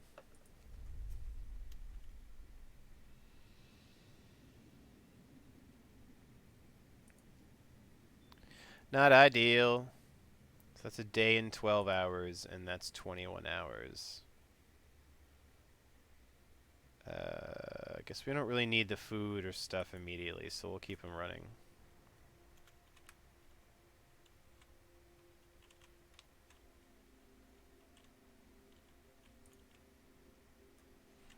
I'm glad I just heard somebody laugh in the town. Like, it was a little weird and out of place, but I was actually kind of like, oh, good.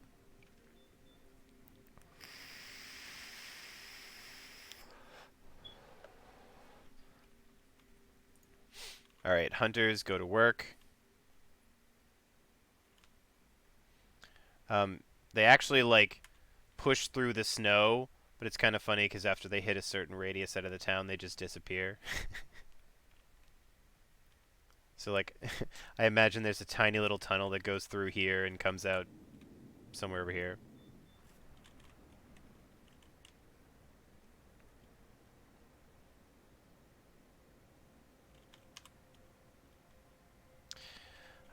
Let's see.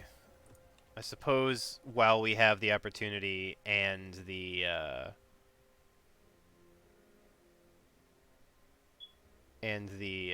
wood for it. Actually, I wonder if it's two like that, but if this is like this, okay, that still counts.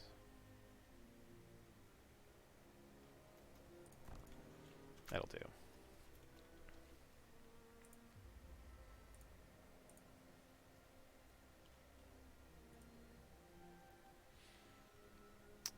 Oh yes, laws. Wait.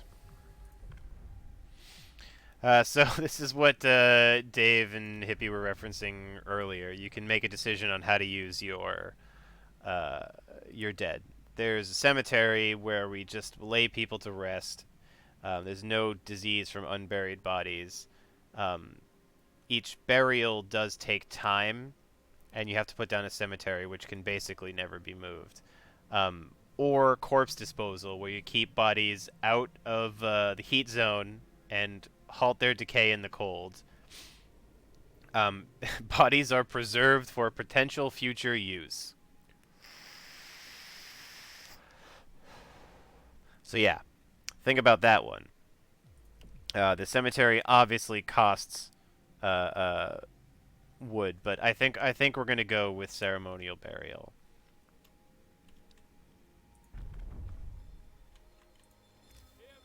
Hear me. New law in the Where do I want to put this bad boy?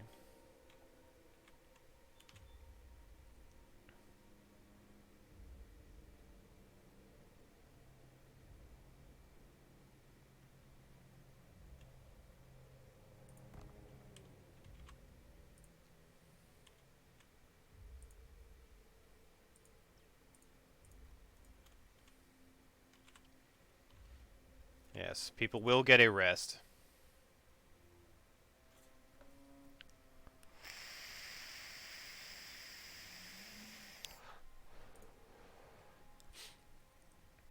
Goddamn infirmaries, hurry up.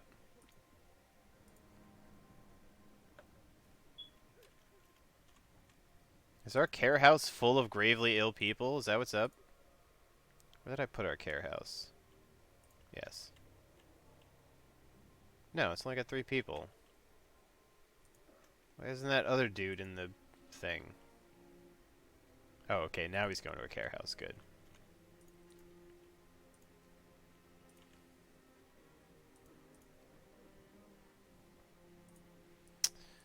It might be time So this, as you can see, will not be part of the heating. But we do have heaters now, which is a nice addition. Um, if we need to, we can run the heater in here.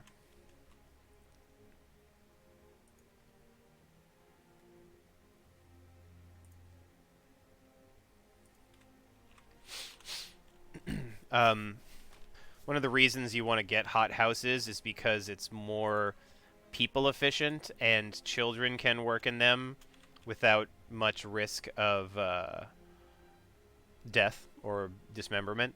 So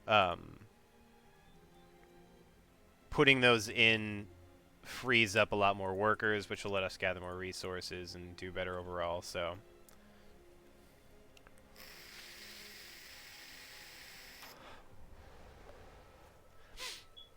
definitely the scariest thing in the game is when you're like attempting to stay up with coal and it's freezing and you just hit 0 coal. The generator needs time to like shut down fully and then turn back on. So when it shuts down, it's a bad sound.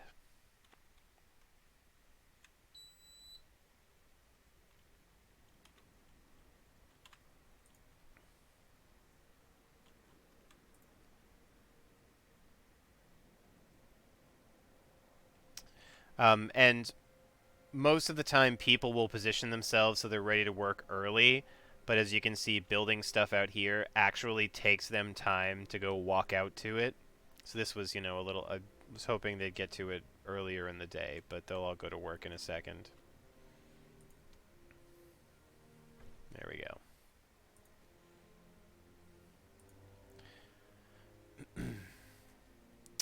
So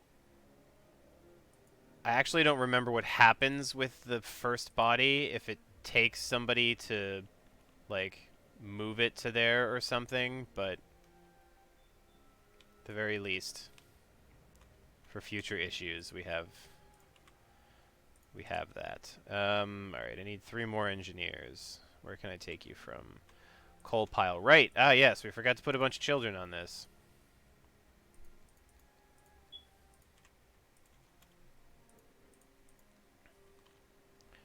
All right, hurry up, children. Gather that coal, please.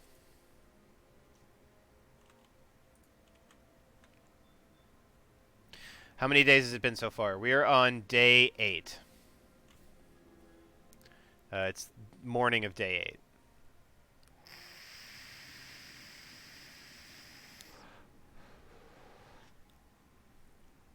Yeah. This definitely isn't a, finish the whole first scenario tonight game. There are actually other scenarios that you can get through more quickly if you know what you're doing and what you're up against. This is one that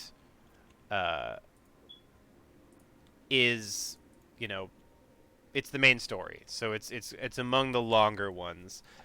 I figured at the least. Oh, you know what I should do while I'm thinking about it?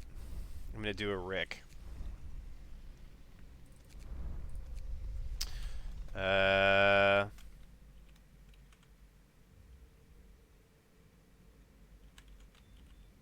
Now that's dumb. All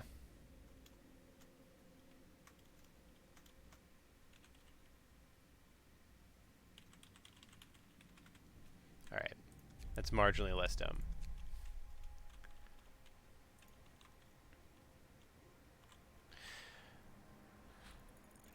All right, finished coal mining.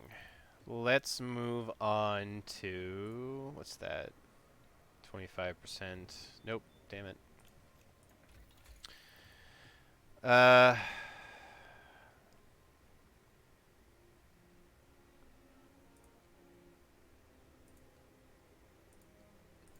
It's probably time for that first. So now we are able to build a coal mine. Coal mines fit in these little sections here.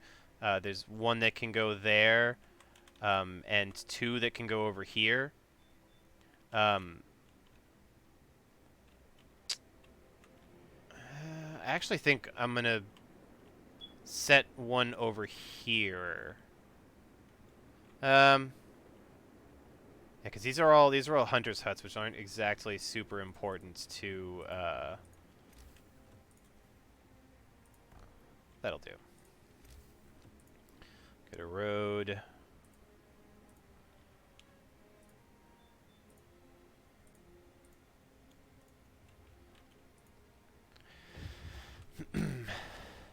We've just used our first steam core. Steam cores are a necessary component in advanced technology. We can't manufacture steam cores in the city, so let's hope that our scouts find them during our expeditions. Yeah, no kidding.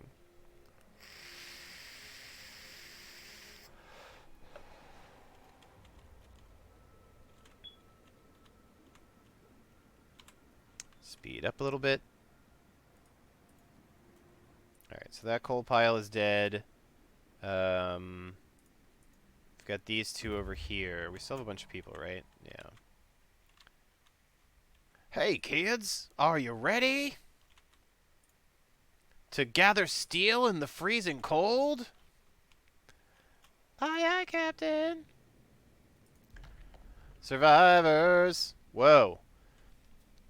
We hear terrified shrieks coming from a cave uphill. When we come closer, several polar bears turn towards us, blocking the entrance. There are people trapped inside, and those beasts are picking them off one by one and feasting on them. We could leave the bears alone, and they'll kill the survivors, or we will risk attacking the bears. I think we're going to risk attacking the bears. Yay!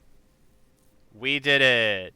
This is also a great poll because there's only 3 children amongst 30 adults, so that will be pretty useful. The negative effect of that one is that they had to be sent back to the city. We couldn't continue the scouts exploration, so not perfect, but okay. So I can fit 2 houses here, I believe, yes. And how are we doing on housing? 1, 2, 3. Oh, and some spaces here. Okay, so we probably only really need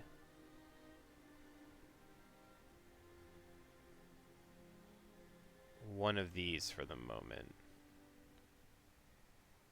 I'm gonna do it there, because I think that's a better squish.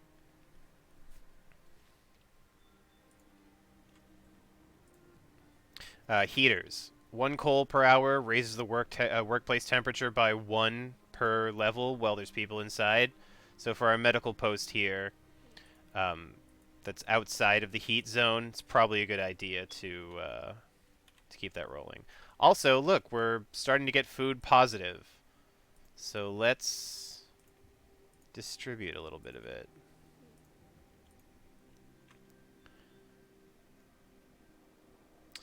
Almost got another law.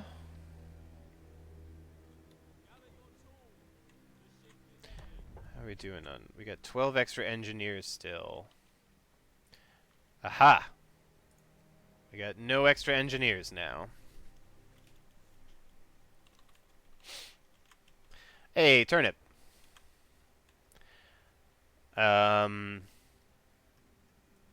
Brief summation of the game.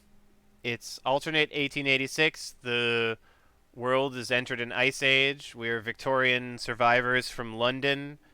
Went to the North Pole to live, and we are building a city. The main mechanic of the game is don't kill everyone and stay warm.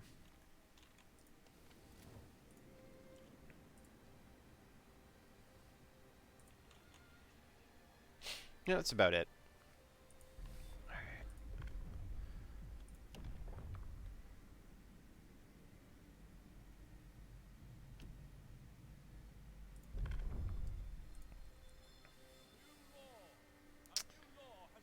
So, a number of people will go to the cemetery in the evening to make use of that. You shouldn't be 33 homeless. Right? 1, 2, 3, and a bunch. Yeah, that'll go away. Alright, Scout. It's time to hit up the sturdy shelter.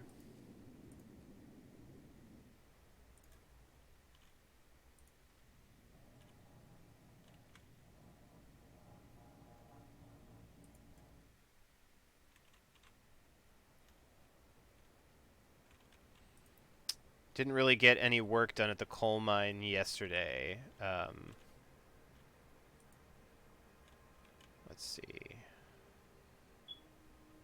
We have kids on that pile. Okay, we're still gonna get a solid day. Let's just get as much of that coal inside as we can at the moment.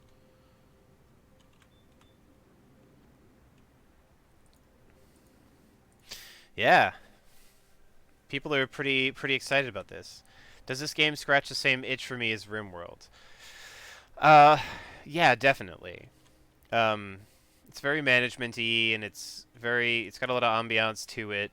Um, it's a game that if I kind of just want to focus in for the night and not be too actively engaged, like, there's no fights like in RimWorld where stuff gets very serious very quickly.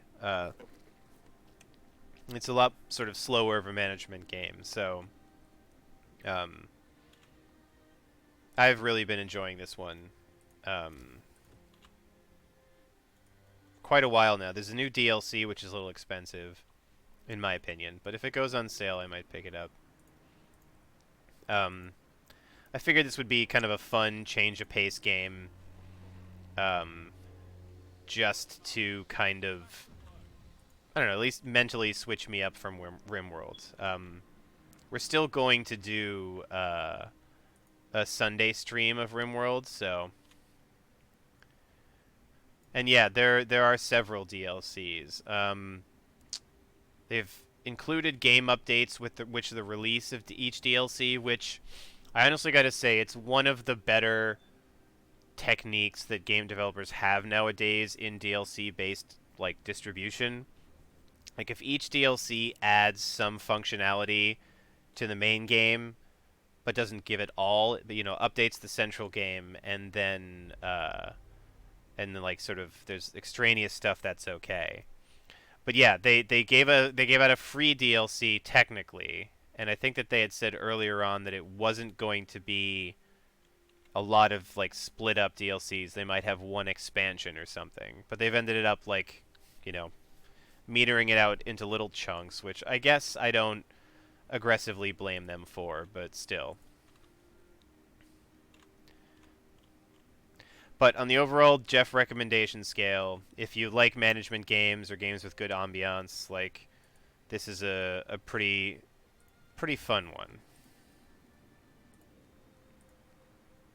They're 5 and 10 currently, yeah.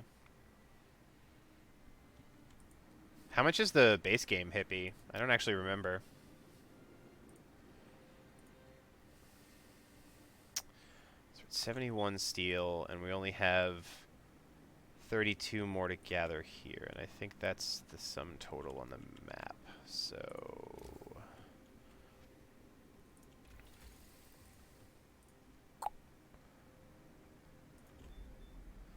extracts iron. Yeah, okay, that's probably going to be our next one. You'll notice that steel is a little weird other than the other resources, because you can do coal and sawmill and stuff. Each of these has a tier 2 upgrade, and a wall drill is a different thing. It requires a steam core and takes time, but the steelworks is very simple. And I believe we'll be throwing that in. Where's our deposit? Yeah, it's over here. Eventually, you can straight up replace the steelworks with a steam steelworks or upgrade it, but there's only one building type to choose for extracting steel, so we're just going to go, right away with the steelworks.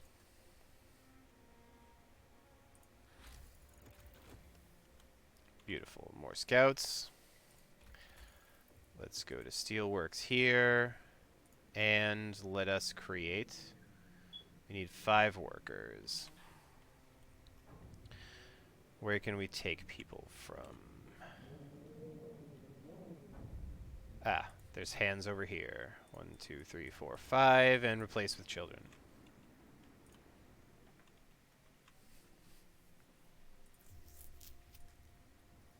Boop. Excuse me. So, as it stands, we only have one point of interest to go to. Usually when this is discovered, it'll open up a couple more, so we'll send the second scout out to whichever one it opens up. I just wanted to create the scout because we were getting a little high in wood.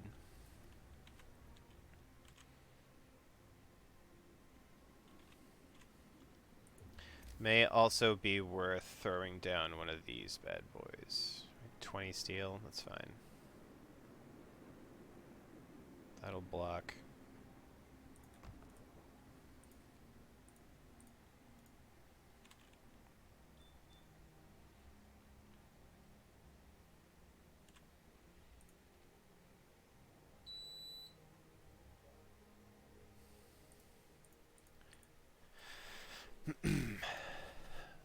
So yeah, I mean, when we started the stream, I had said that, or maybe I didn't say it, but I happened to have a whole free Friday night. Not headed out to the D-pad early this weekend. Possibly Saturday night or Sunday or something. But I had a free night, and actually got to give credit to Evil Hippie for giving me the idea to play this on stream. It's a game we both really enjoyed, and I hadn't really picked up again for a while. So when he had mentioned it, I thought to myself, man, it'd be really fun to get back into that and stream it and stuff. And so I'm glad that I kind of got back to this. And hell, I don't actually know how long we'll do this stream for. It's what, 11:40, and I got plenty more in me for this evening, and now I'm really into this playthrough. So we'll keep going for a while.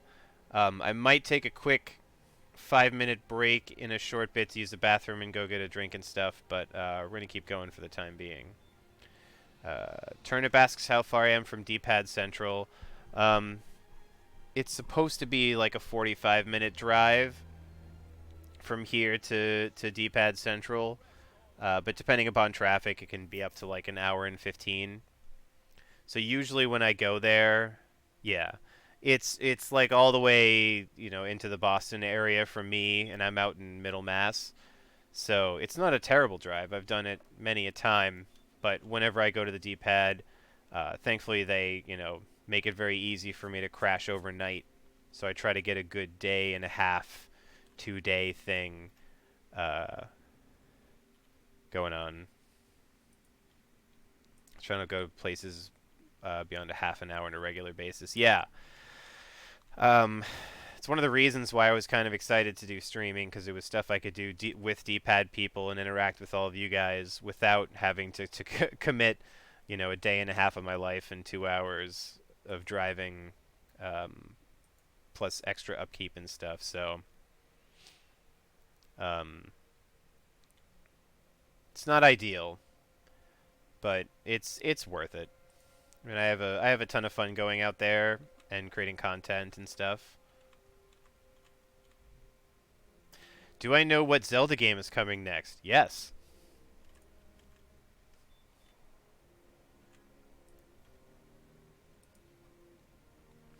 And when is D-pad Con at the Hook Pad? I don't know. Whenever Rick gives me the go-ahead, I guess.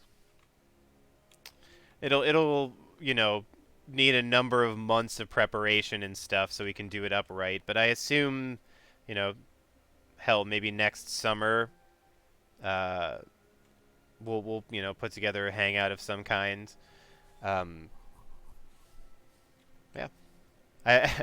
Again, it's been like a fun joke, but I actually, it would be really fun to have a big party up here. Yes, and we probably could use your 40-port switch if we have people over for D-pad Con. What do I want to stash? I guess wood for now.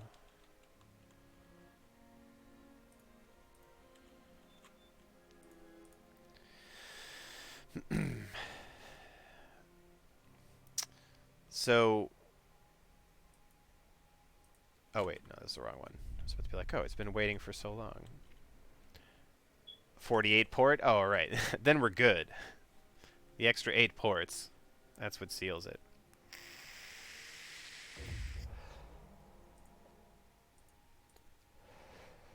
Would you look at that? Sturdy shelter. This shelter is well supplied and built to withstand even the worst weather. An advanced steam heating system protects it from the cold. Sturdy shelter. The shelter is comfortable and well equipped with emergency supplies. There's a notice posted by the round, heavy door. To all scientists, if you use any supplies, remember to notify the quartermaster upon return to the city. That means there's another city out there. A signpost by the trail points in 2 directions. London, 1,934 miles. Home, 27 miles. We're going to take the resources and bring that shit home ASAP. Go. And we're going to have new guy get a move on towards the steel bridge. Beautiful. So in a 10 hours-ish or so, we'll have even more wood, extra rations, and another steam core, which would be quite nice. We may have to commit it early to another coal mine.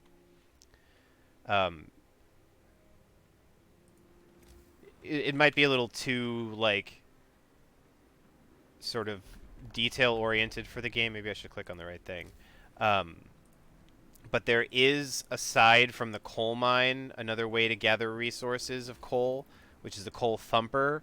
Again, it, like, pounds down into the ground, basically fracks for coal. But it's pretty inefficient. Can bring up a bunch of coal, but you also have to build gathering posts on top of that. So not only do people work the coal thumper, you also have people working in gathering posts, which ends up being a pretty big investment. So if we have 2 steam cores right away to do 2 steelworks, or 2 coal mines, rather, then it might not be a bad thing. Because, again, this is 100,000 coal, which is pretty, you know, it would be very difficult to run through that.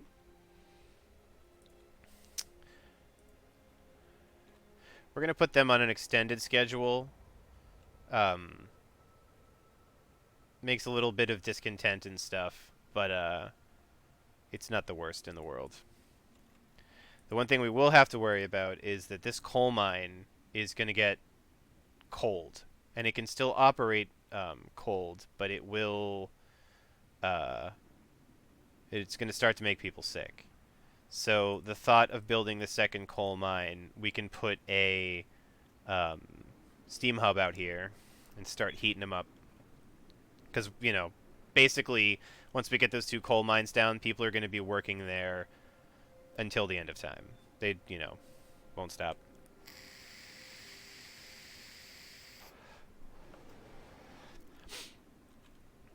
And again, we're going to have a wonderful fun time with a temperature drop this morning.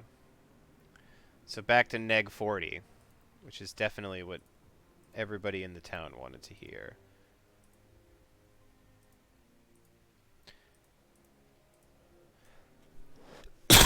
Excuse me.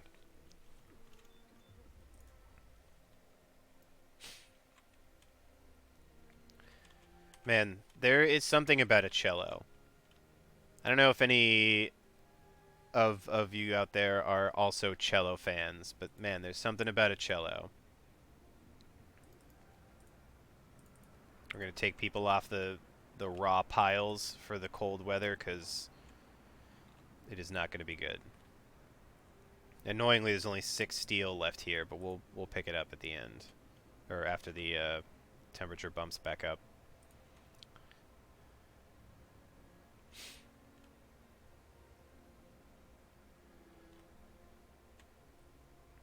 Will you be mine, cold mine? I like the evolution of that joke.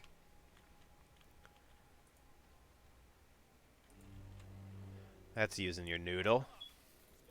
Me too, Edmund Harwell. I hope you don't freeze to death on duty either. And no, Jane Wilcott. it actually is getting colder and warmer alternately, but it may feel like that. So once again, you'll notice hunters' huts don't actually even have a heater button to hit. Like I said earlier, they're, you know, separate from heating and cooling and stuff. I think hunters, since they don't really spend their day in here, they go out and put their tools back in the thing. It doesn't really matter.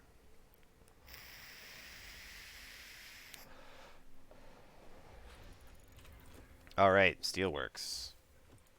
So much like the the coal mine, we've got these two nodes here. We've got the same deal for steel. So we're gonna throw. Well, that's annoying. I actually didn't know that it got rid of some of that wood. We're gonna throw this bad boy here and go. Pew. And then maybe even connect them. Fun. Alright, and you guys don't have anything to research.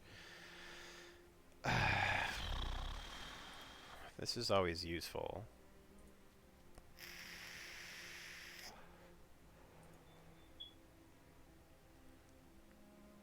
We don't need Jenny power yet. If it drops another level after this one, we're going to start to need Jenny power. But what would be useful right now?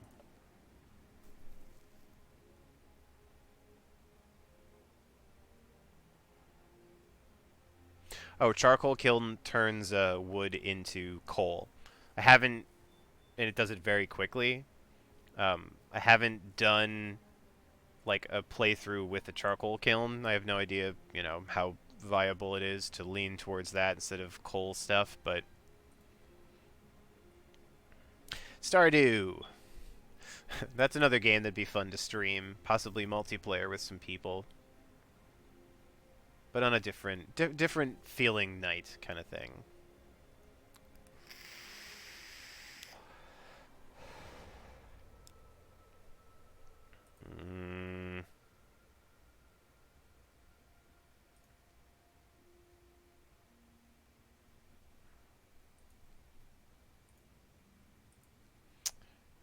I kind of feel like the only thing we really need at the moment, bunkhouse and medical, and then we could probably upgrade. But this is probably more worth it now. Because again, we got plenty of extra people to be working. How's this sawmill? It's chilly. Let's turn the heater on.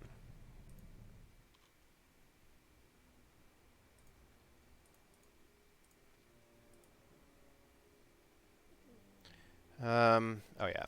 Again, this view is really useful for seeing stuff like this. We're gonna turn up the heat on our infirmaries, or our medical posts.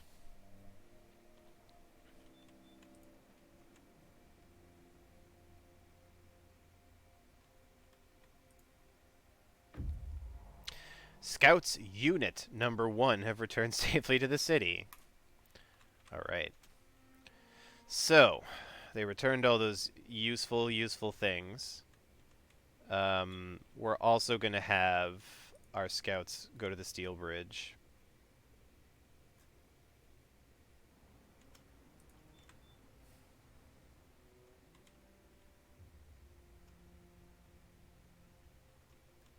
Let's see. Doing fine on wood.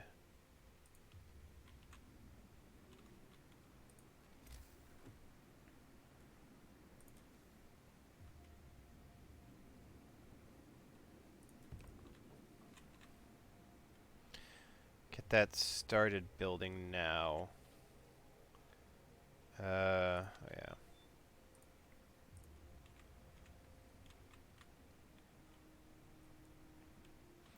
At least with really far out connections, like stuff at the edge of the circle, it's generally good to have a straight line.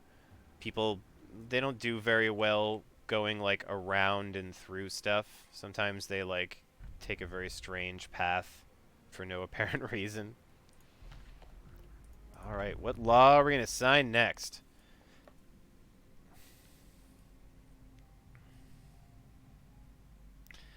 don't really have to worry about a bunch of this stuff. Things like fighting arenas will reduce discontent, which is useful as the game goes on, but again, at the moment, we don't need it, and it's generally a good idea to, you know, take a law when you need it, and if you don't need it, then just kind of, you know, keep going. Also, triage is so hardcore. I have never used this one. I can't. Maybe on a super difficult game if you're like absolutely fucked, but to be like one half of people get out of this medical place, a quarter of you die instantaneously, and to deal with all those things. Prosthetics isn't a bad thing to get now. We don't really need child labor all jobs. Um,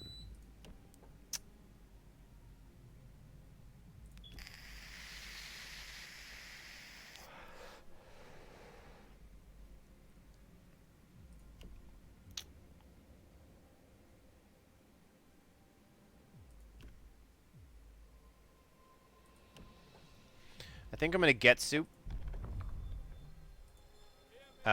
We're not gonna serve it, but we're at a moment where we can deal with some discontent, and we've got plenty of hope.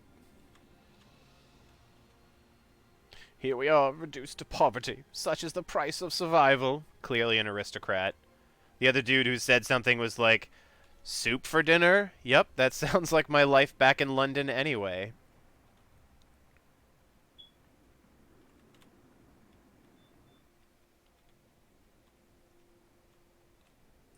Alright, this is still chilly up here, yeah.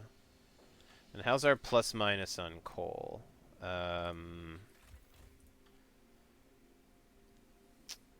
our coal gain is actually behind our coal consumption, but that's okay because it's only this right now, and we've got 2 days of coal. So that's good. Great. The second coal mine will be pretty good shape. Stardew multiplayer is a lot of fun, actually. Yeah, Hippie and I did a two-player playthrough. Um, it was fun, and it sped the game up in you know a lot of ways. Uh, there's a little less kind of dithering around and slow start. And you can focus each. I think Hippie went fishing last time, and I went farming and cave hunting or something. So we are able to pull in a lot of money really quickly, and so yeah, I think it'd be a whole lot of fun to do a 4-player campaign um, on stream. We'd only be able to stream one screen, but it would make for a much sort of quicker Stardew experience. We'd get to build and do a lot more stuff as the year goes on. All right, that's finished. Bunkhouses. Ooh, wait, turn the heater on. Sorry, guys. Yeah, I tend to hit the cave when it's raining.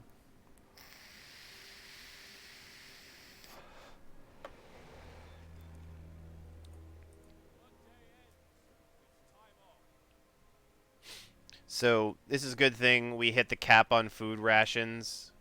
We'll start to build up raw food. Um, let's see. Get all the engineers in there. Turn on the heater.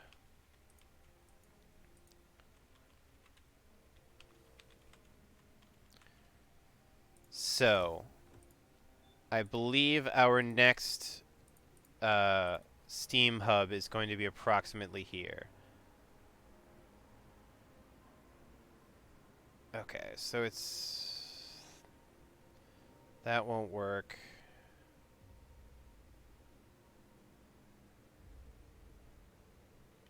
I don't know what line that's going to be on.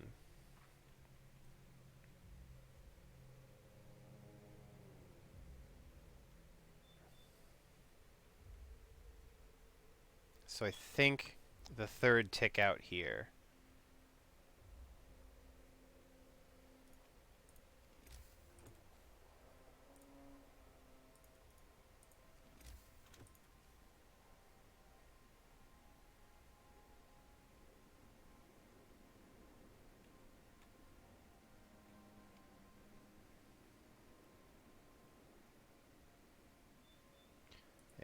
it's going to do us.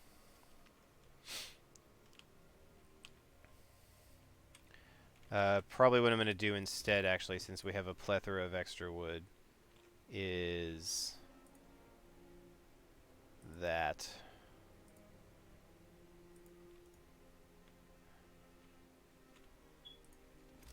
Wait for these roads to get built, and then I can get rid of these for maximum space.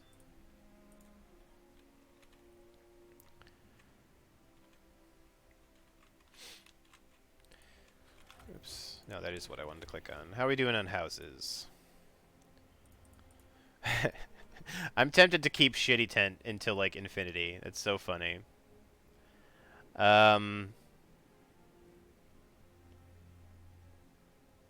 It's always nice to be ready for the next set of survivors, so a number of tents up here would be good. And then we'll have bunkhouses for the next drop.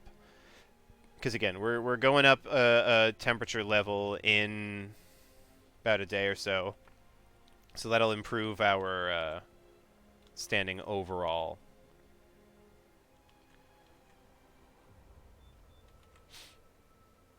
And workers. Still got a lot of children that aren't doing jobs.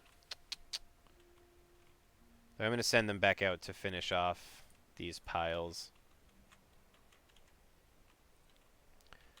We're at 32 steel, and this is how much a day? 4 an hour. All right.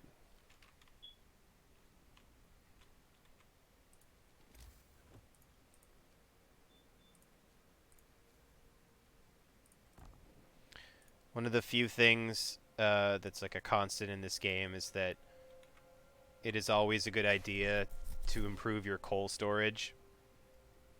At a certain point, you know, this thing and all of the steam hubs and stuff start chewing up so much power that it's like it ends up being tough to deal with. So we're now down to about a day. Wait, this. Okay, cool. So we're at 480 a day and eating 400 a day with some extra stuff on, but we now have a nice open amount of space. Let's get rid of that street, and let's kill this street. These are both still operable. Good. Pause for a sec.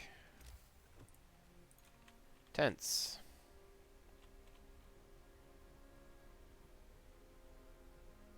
Here. And here. That should get us 3 solid rows of housing on the inside with extra space on the corners.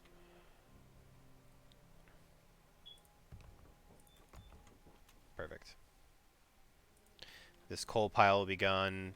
It's just as soon as the children get their hands on it.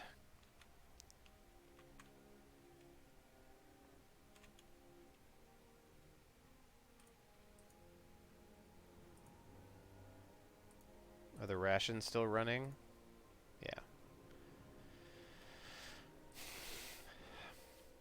Why do I say ration?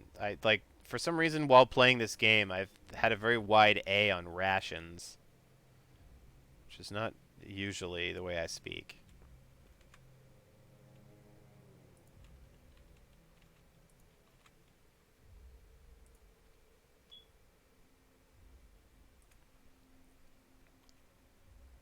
It's always nice when we have extra workers. 10 out of 10, 10 out of 10.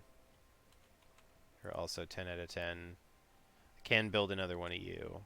How's our sawmill doing? 700 left? Word.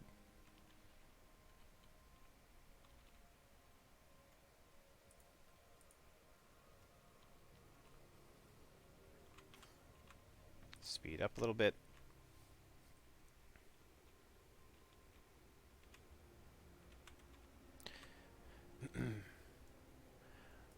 All right, so it is midnight, and I do need a moment to go do a bio. I guess I'll just leave it paused here. I mean, if you guys want to stare at this versus just staring at the be right back screen, I feel like this is probably like a little more interesting. So let me leave it here. I'll mute my mic and stuff, and then I'll be back in 5 minutes, and maybe I'll go for another hour, hour and a half after that. So yeah, BRB, don't go anywhere, or do if you want to. It's late, but I will be back.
Alright, friendos, we back.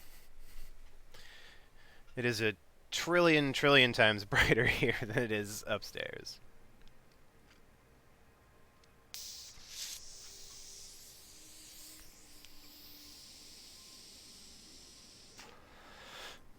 I did make a turnip, you're right. It wasn't the most difficult thing I've ever done, but I'm still glad to have accomplished it. Let's make this coal.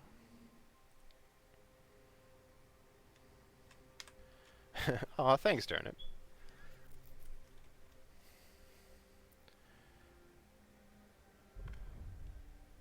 How are 16 being treated?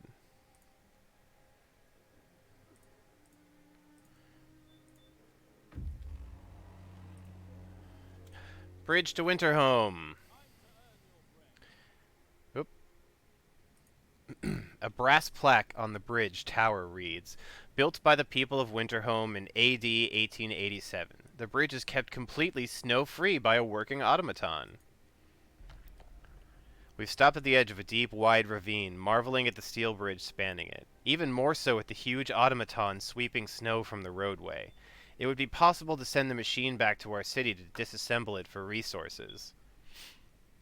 So this is actually one of the like things that you wouldn't have kind of thought of. Doesn't the I forget how. Oh no, I can't not disable it.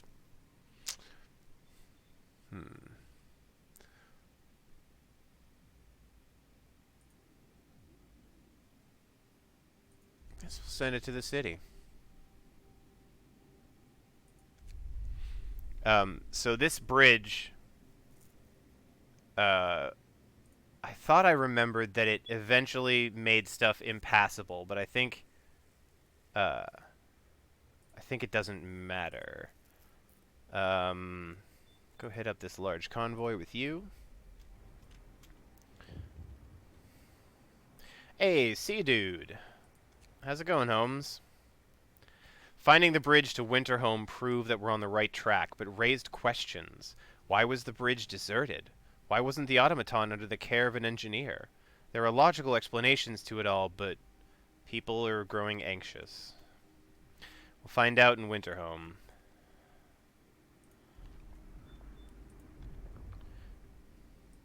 Is there a weird offset on the mouse cursor? I don't think so. How do you mean? Oh, there is. I wonder if I Alt-Tab out. Look at my mouse on the screen of the stream.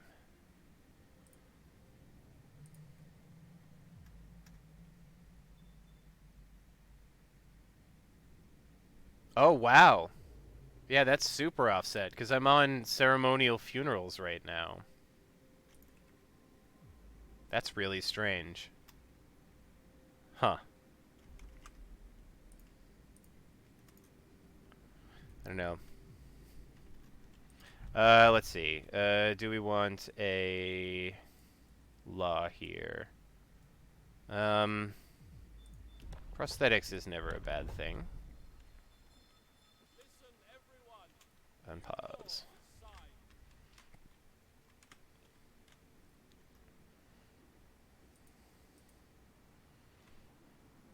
Try through slabs. I'll give it a shot.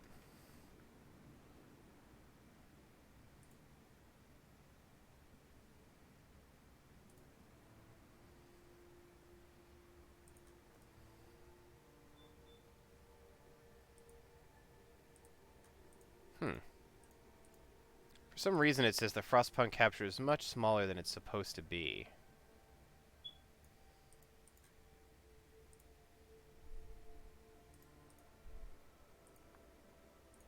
That's very odd.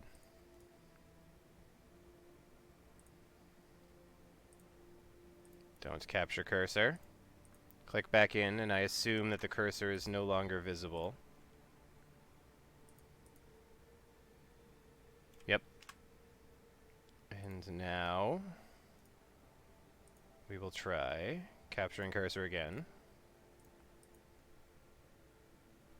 And see if it's at all centered. Nope, still really strangely offset. I honestly don't know why that happened. Has it been like that the whole time? Or did I just not realize it?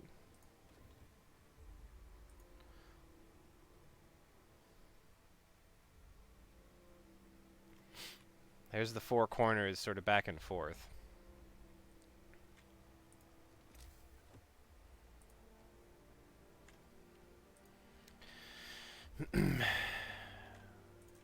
Yeah.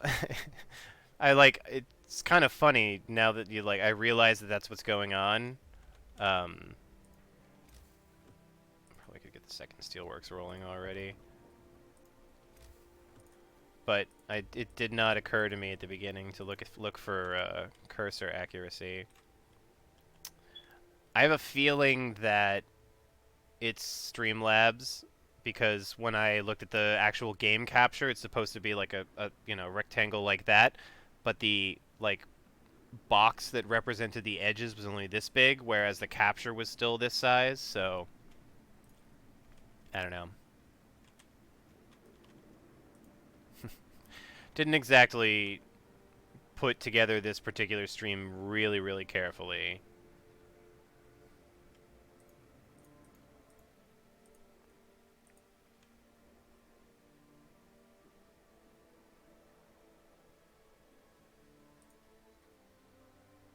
I have paid for my flightiness for video games.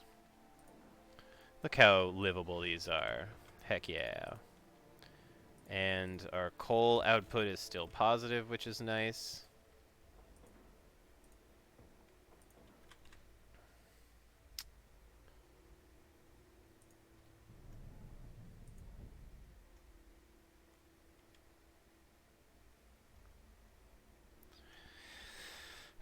Let's see, a couple hours for these guys. The automaton will be here in 2 days. We could have parted it out for, for chunks and for steam cores and stuff, but once you guys see what the automaton does, you'll see.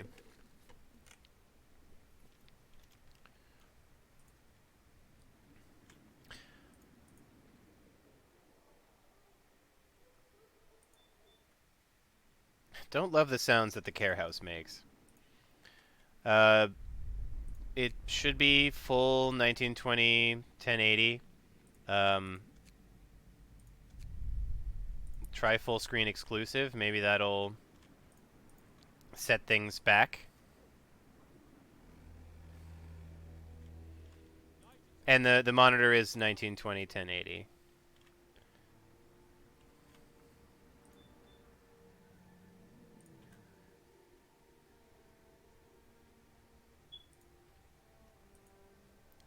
Free time, except for the engineers, for another 2 hours. Okay, so these guys made it to the bridge. We're going to send them... Nope. Weather station.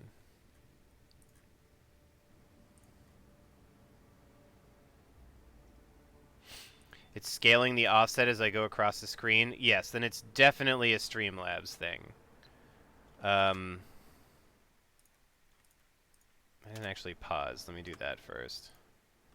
Oh, and I'll tab correctly. So I assume it also killed the music. Just for funsies, I'm going to do this.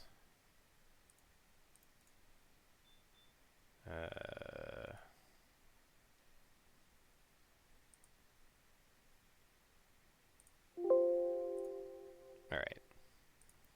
Got rid of it. We're going to go back and capture this again.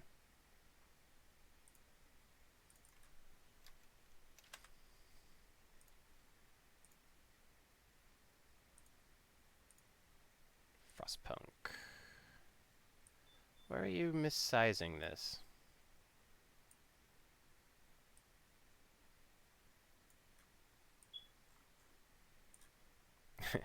Guys get to see some real-time Frostpunk action. Or real-time Streamlabs action.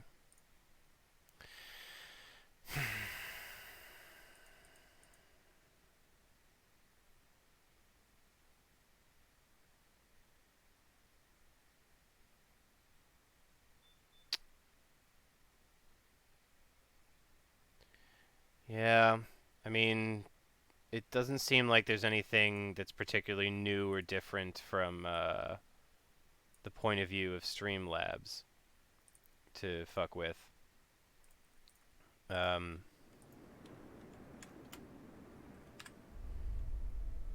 as a final check before we continue. No, this is gonna matter.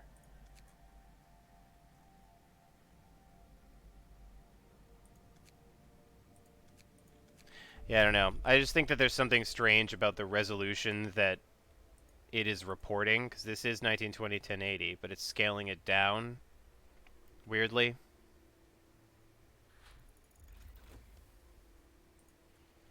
All right, hothouse researched.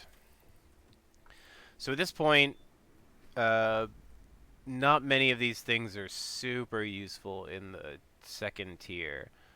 The power and the range upgrades are the one thing that we do eventually want to look for. But since we have a pretty good excess of wood at the moment, um, and some time and some steel, we may as well hit up tier 2. Still can't do hothouses because we need those steam cores, but not the end of the world.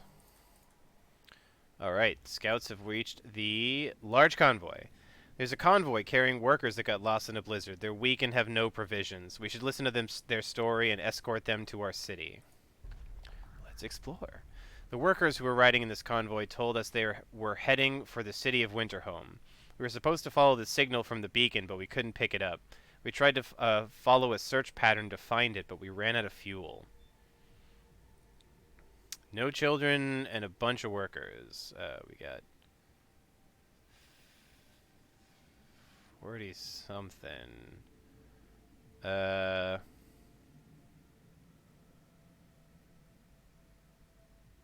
Just gonna send these guys in case this unlocks more things. It'll also give me a little extra time to prepare.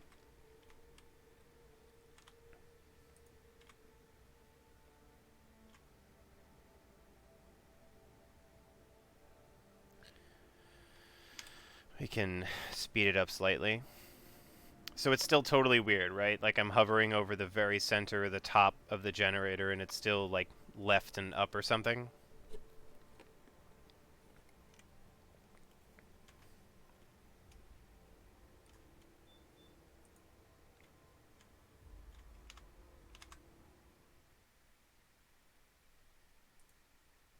Yeah, I'm still weird in Streamlabs. Oh well.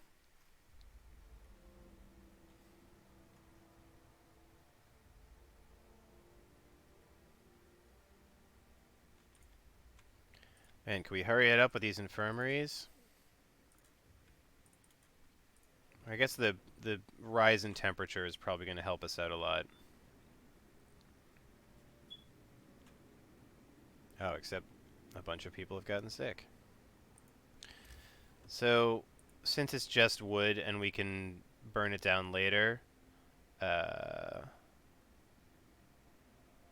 we may as well put one of these things down there for the moment.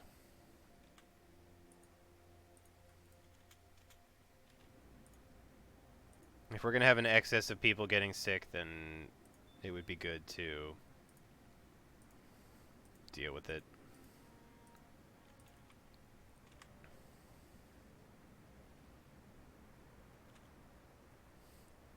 I'm so excited. Tomorrow morning we can send the children out.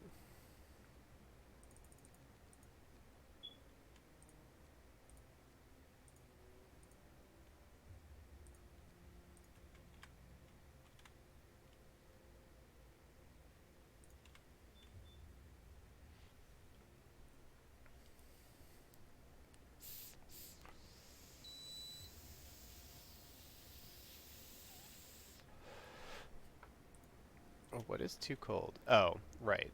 But by the time they go to work, they're going to be fine. So if anything is very cold, quote unquote, um, it will, create a large risk of getting ill.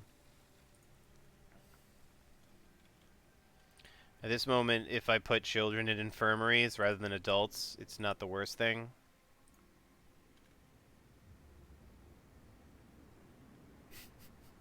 Man, a lot of this game's mechanics are making me say really terrible things about child labor laws and children overall. Oh, I need engineers to staff this bad boy.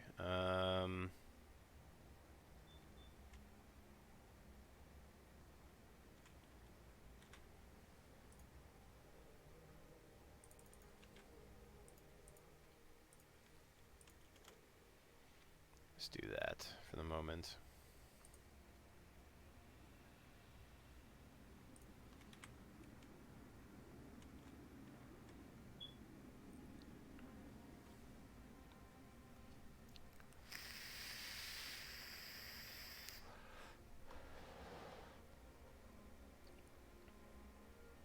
So it's very interesting. There's another city apparently out there. But the people looking for it couldn't find it because they said that the beacon wasn't locatable. Yeah. I mean, look how hopeful everybody. Like, people are a little pissed off because they have to work overtime, but ultimately they're alive, so I feel like everyone's pumped. Oh yeah, steam cores and coal. That's okay with me. We found the scientists' notes. They predict that the Great Cold is going to get much worse.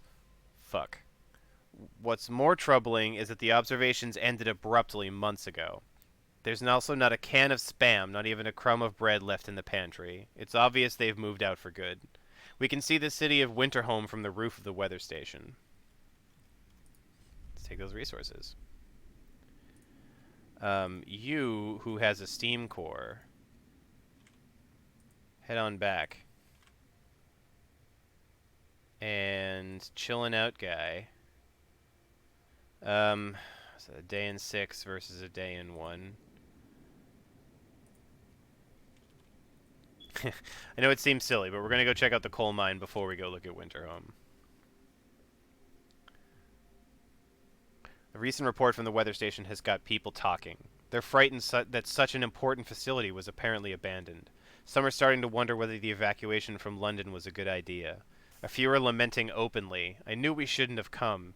At least London had real houses, not tents and wooden shacks. Real houses, you say? I might be able to remedy that soon. Hapless denizens of my city.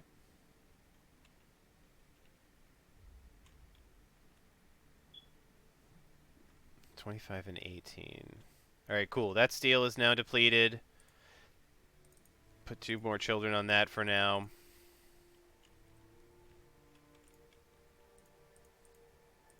These are all being staffed.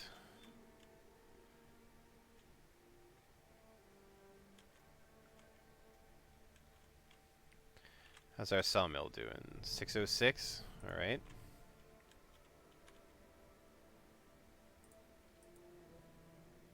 Both of these are under. But this group of people coming in is going to be a pretty nice addition to our steel works. We'll finally be able to run at full capacity.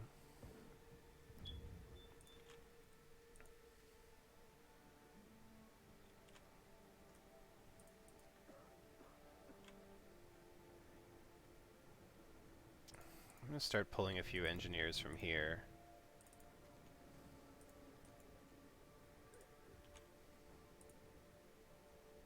That's active, and that's active.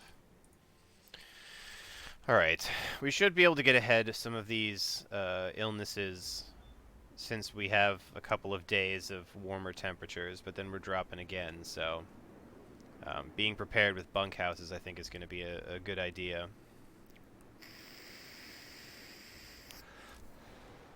Oh, yeah, if I haven't said already, bunkhouses upgrade tents by basically one heating level.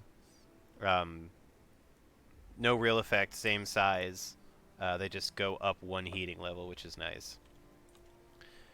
So these tents right now, which are livable at this temperature, are chilly in a drop. So once this next drop comes, we're probably going to want to have converted a lot of our tents to bunkhouses. Oh yeah, speaking of, how are we on housing? 1, 2, 3, 4, 5-ish? Should be good.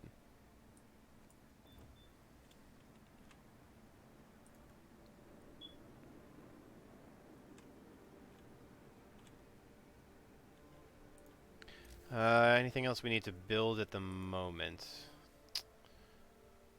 We'll have influxes. We're going to start some hothouses for sure, and they'll probably be up here. I'd like to get rid of this coal pile if at all possible. It should only take like a couple days, but... Annoyingly, this coal pile is not in this steam hub heating zone, so... Alright, we got drafting machines.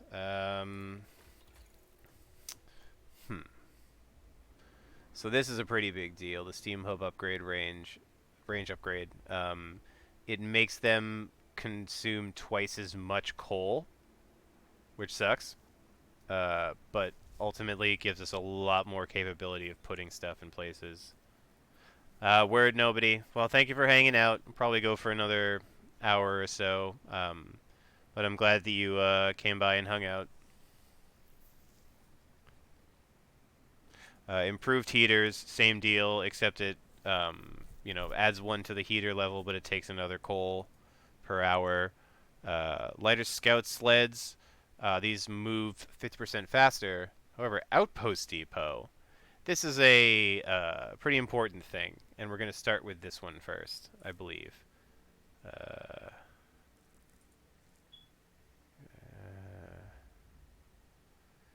Yeah, I mean, there's plenty of good stuff in this tier, but getting the outpost depot early, I think, is a real nice thing.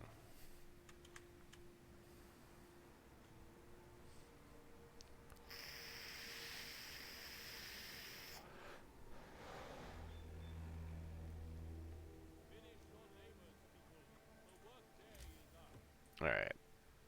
Well, we're ahead on a couple of things. Maybe we take the moment to start upgrading some things.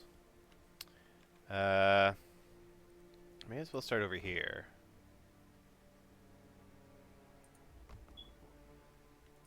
So one thing that to note, while you are upgrading a house, people cannot live in it. So you actually have to make sure that you have enough like houses to absorb people. Like we can build another one without a problem. Enough houses to absorb the people that you're displacing by building a nice new house.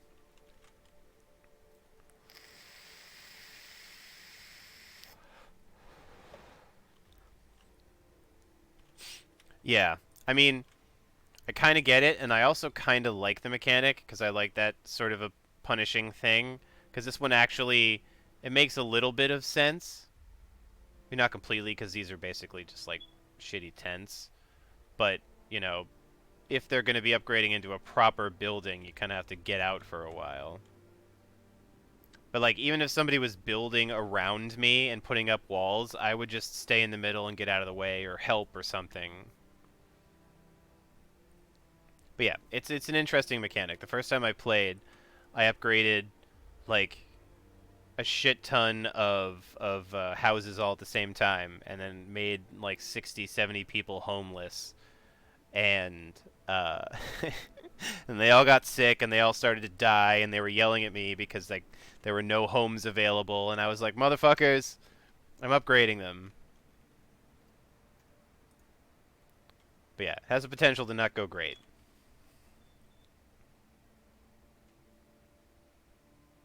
Encumbrance, yeah. Yeah.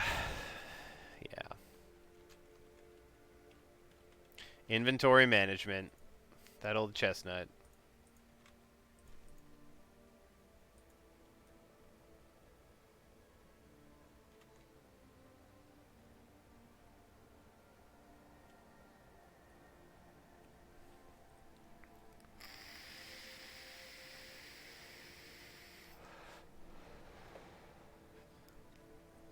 All right. Starting to get people out of the hospital. I don't know if the people are constantly crying when they're in the medical post. Doesn't seem like you should always be crying. We're gonna not click on that.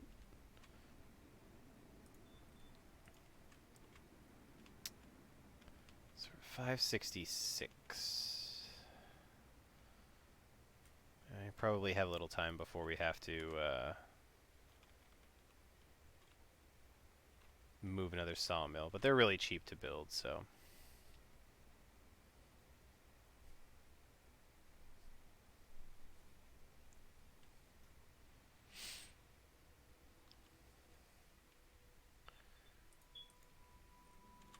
A bunkhouse.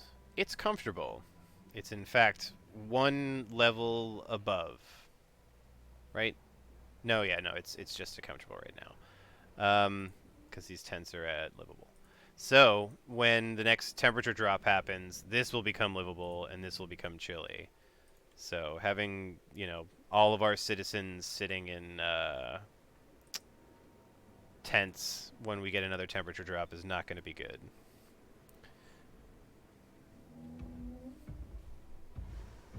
What is that?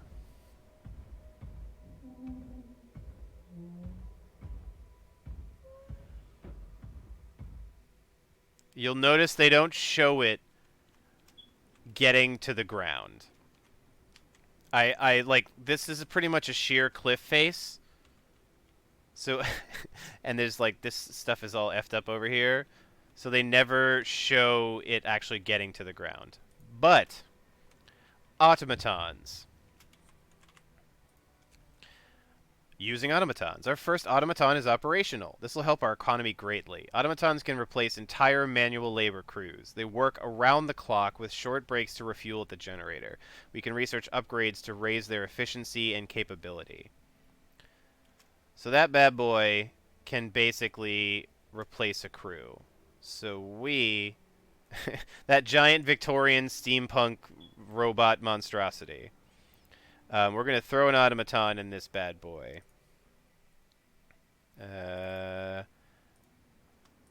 And it's running. It... I don't think it gathers as quickly as human beings do.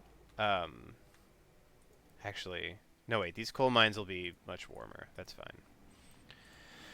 I don't think it gathers as quickly as humans do, but it does do it 100% all the time, all day. And it looks ungainly, and it's walking the wrong direction. That's how rad this thing is. It's moonwalking all the way to the factory that it's about to spend its life in. Billie Jean was not my robot. She's just a robot that thinks that I am the one. Is robots really fun? Boop boop boop boop boop boop boop boop. All right, well, it's going to slowly moonwalk its way into the fucking. I think that's worthy of a clip in case anybody feels like clipping that. I've never seen an automaton moonwalk backwards for like. Sometimes they're goofy when they turn around, but that thing was like the whole distance. All right, so it basically settles down and kind of just humps the factory, and now this automaton is working. Ooh, what's it called? The King's Britain. Hmm.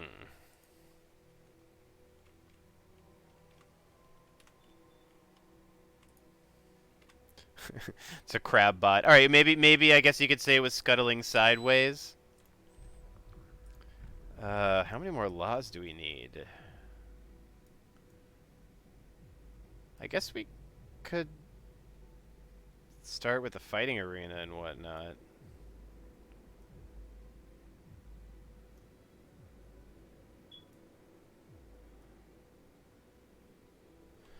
Yeah, why not? So, fighting arenas. These lower discontent, and they have to be placed like amongst buildings to be effective. Um, Usually, the best course of action is to um, find a building. Oh yeah, we got plenty of space. Find a building, dismantle it, and then place it amongst the middle of everything. So this will get. Yeah, this is better than there. So you come apart.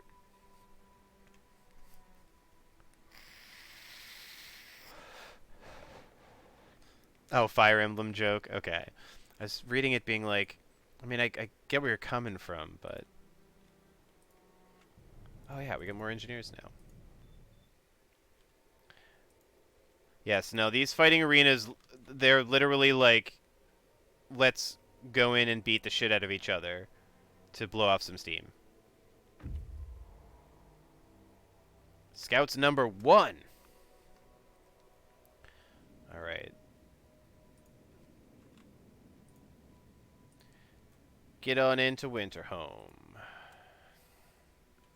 All right, so we got a steam core. At this point, so the only other thing to consider in terms of steam cores, like hot houses versus not hot houses, is the infirmary. Um, it has much higher heating levels, and people are treated much more quickly, and it can treat the gravely ill, albeit slowly. Um, we'll find more steam cores out there. So I think our first. What do we want to do first? I mean, I guess we're actually really okay on food, and we're about to have even more hands, because we only got 9 people not working at the moment. So if we can get more hands on deck, that would be good. All right, so outpost in 75 or at 75%, and then I think next up we're going to use that for an infirmary.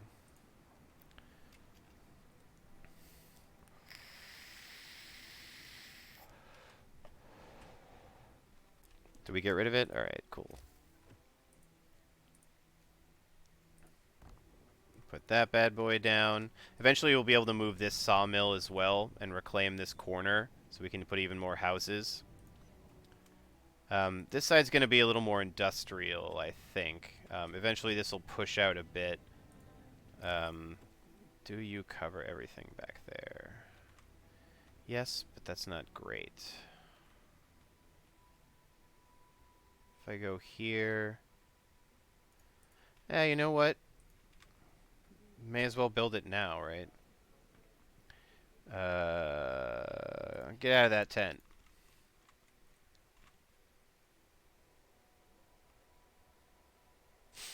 We'll have like a north settlement and a south settlement or something. Steel Town. These both have heaters on, right? Ah, look at all that red. It's so nice to see. Oop, there goes outpost. Alright. Set this before we forget it. 30 and 20, that's fine. So, the outpost depot. This is an important thing that requires more steel than we have, so I'm going to wait a second.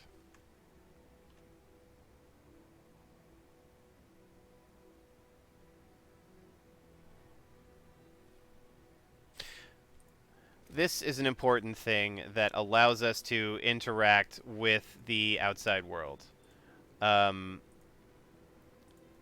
in a cargo sort of capacity. And I kind of felt like you should upgrade this because it doesn't make any sense how people get in and out of here. But the Outpost Depot is basically a giant ice elevator. Once we have built this, we'll be able to take advantage of things on the map. Like, what's that? A coal mine. We'll be able to have people set up an outpost at the coal mine and ship us in coal basically on sleds back to the city. It's really useful because it's inexhaustible. You can never run out of the coal. And I think I don't actually know if it requires any civilians. Maybe 5, but I don't think it actually requires any. Um, it's great. There's other different resources scattered around the map, but the coal mine is the first one that we see, so right away we're going to go hook up to it.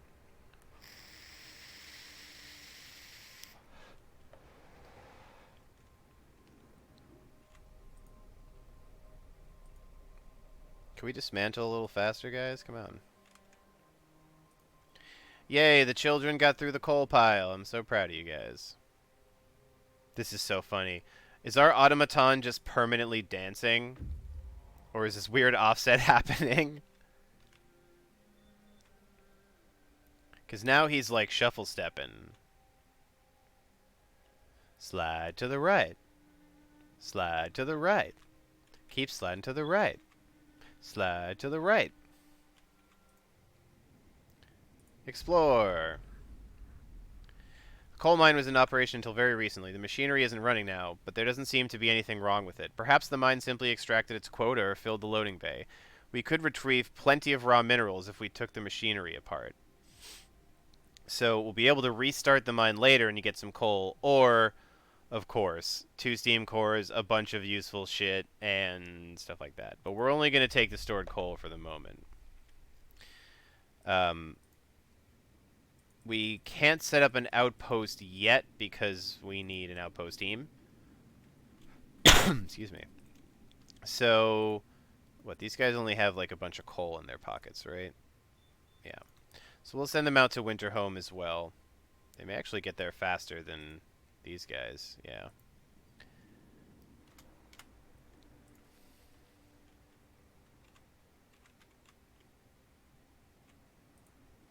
Once that's built, we'll get the option.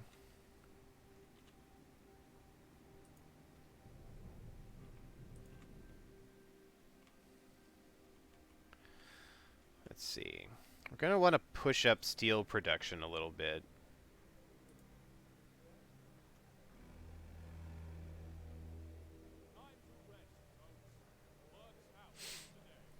Tomorrow, I think we might run a long shift on these two or something. Oh, wait, no, I'm stupid. The automaton, once it has finished moonwalking from over there to over here, will go back to work.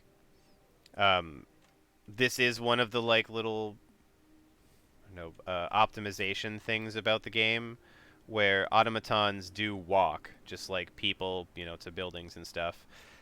So if there's a steam hub nearby, where assumedly it goes and eats a bunch of steam, it will then go back to the place it works and work for another maybe 24 hours, I think. People, fighting arena. Mortal Kombat, baby.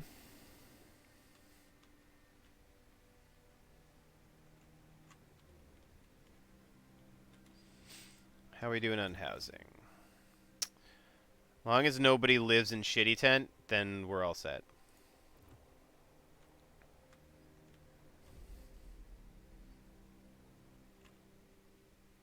Yeah.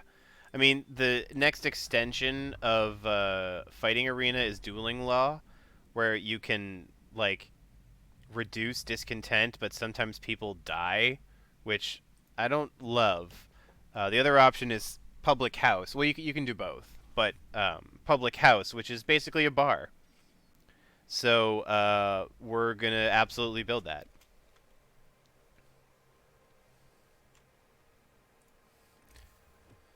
Once things are all settled down and people like have a standard of living reestablished, first things first, we're building a bar.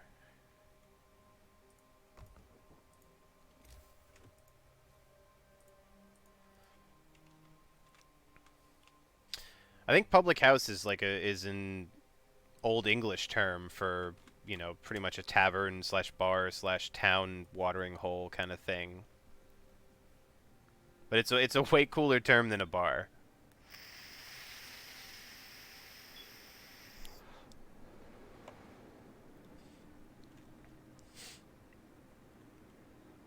Be nice to get those people out of palliative care. Hoorah!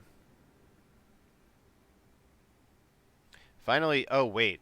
I need to take a look at this. 8, 15, 19. Okay.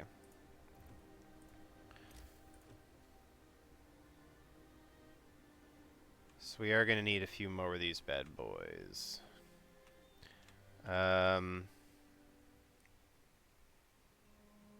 That'll get hit next expansion.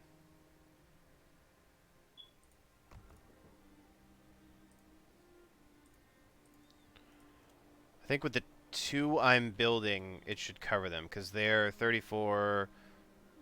40. Okay, yeah. Right? Just about.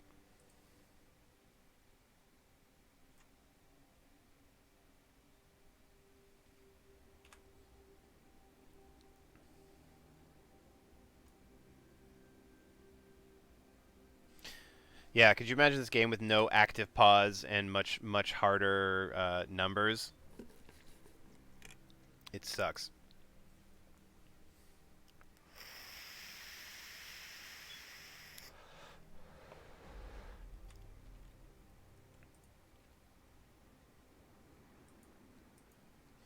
Oh, were you producing soup? I didn't tell you to start making soup.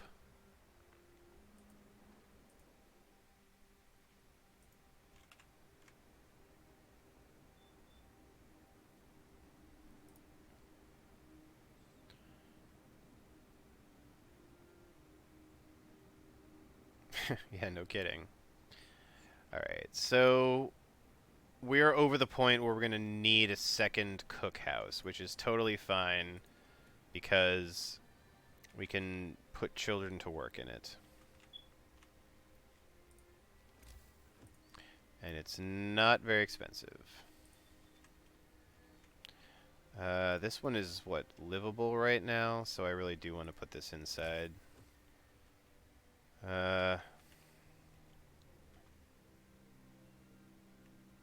Oh, if only.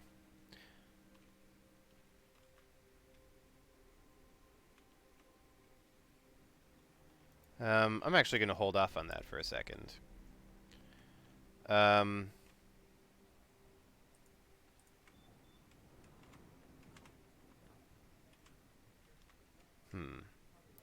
got this chunk of wasted space right here. How much would I need? I'd have to space it like that. So I need to take out these 2 houses and I'd still have a bit of wasted area.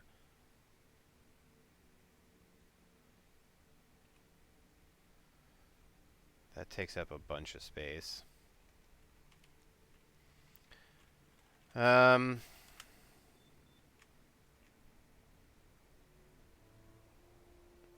well, they're cheap. I can build a new one pretty easily.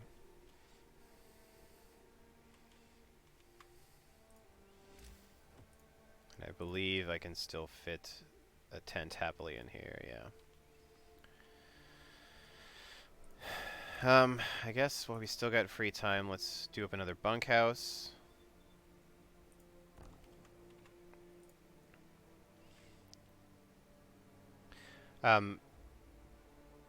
It's a good strategy, I think, in this game to go one of 2 ways. Either go really heavy building around this and go into the like range expansion as soon as possible, because you can fit like a whole lot of houses and things in there.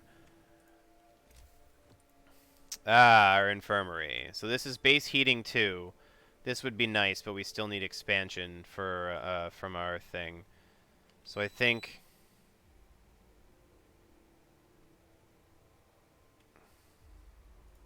Ooh, actually...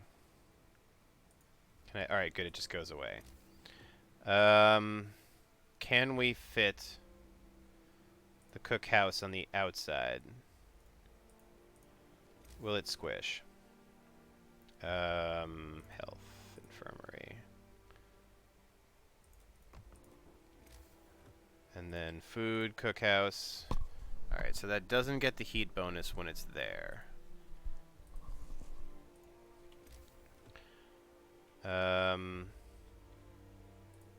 If I build an infirmary here, it'll count, and I can fit a house on this side too, I guess.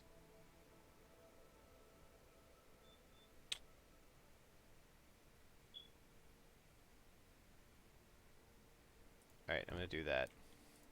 And actually, we'll do this and try to be a little more efficient, because I can fit a house, goddamn, on the outside here and still touch, which is nice. That doesn't count, but it will, and this is good. Okay.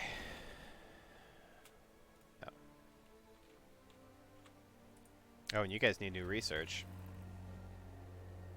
Work time. Get back to work.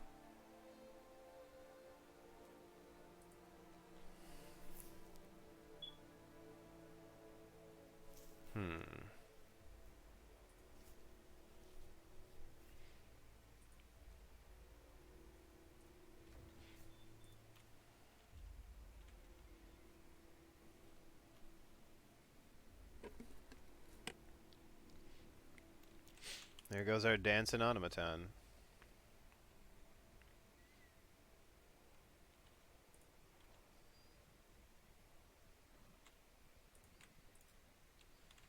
We have so many workers we can put onto stuff.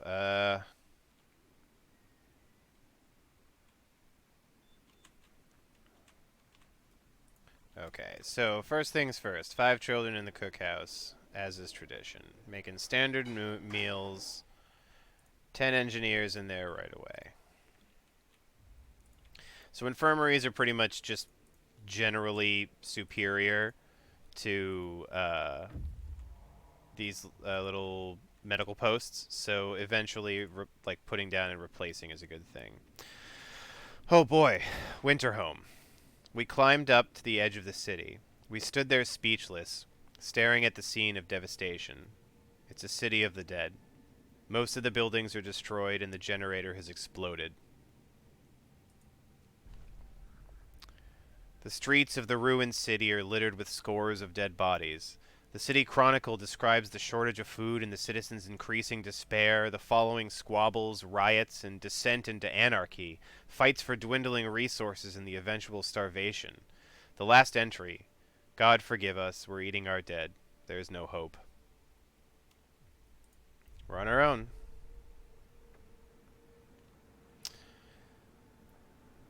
Yes, in other words, that is an example of what we would rather not do.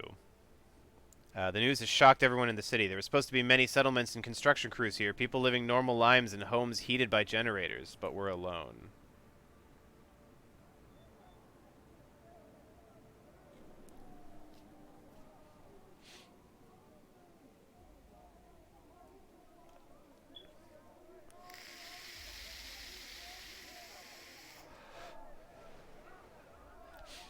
Pretty big hope fall there.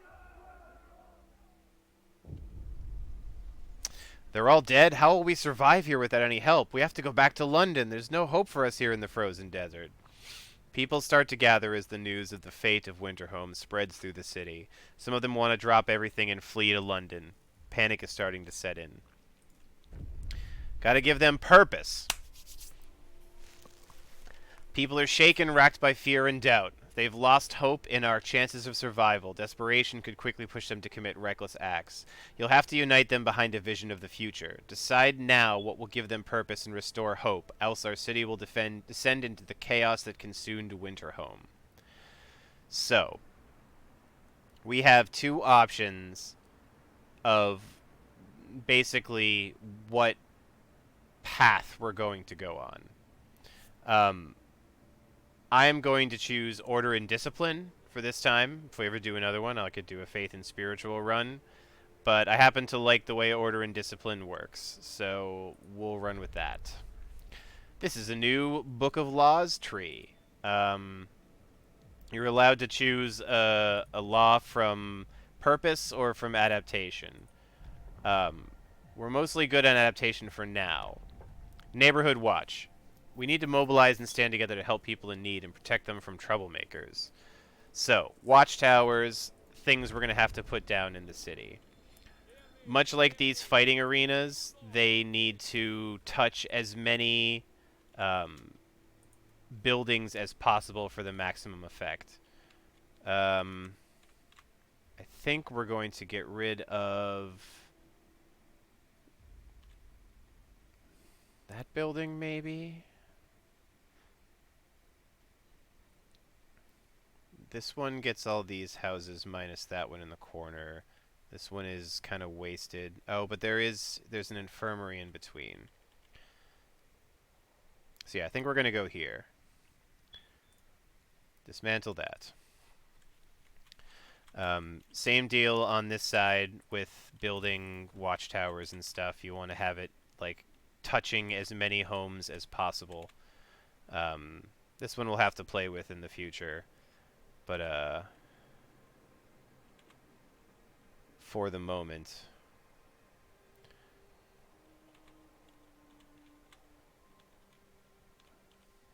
Oh yeah, and they keep yelling. I forgot about that.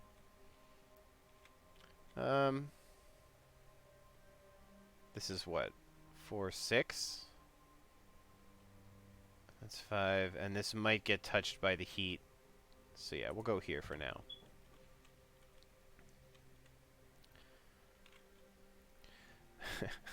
So Alexbra, you're pretty you're pretty accurate there. They just added the like second half to the game basically. We're gonna have you instead reroute to Freshwater Springs, and you are going to take. Nope, not the Lost Expedition. You go home.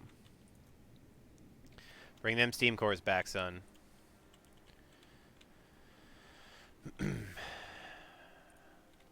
So, next order of business, we still have to upgrade a bunch of homes. I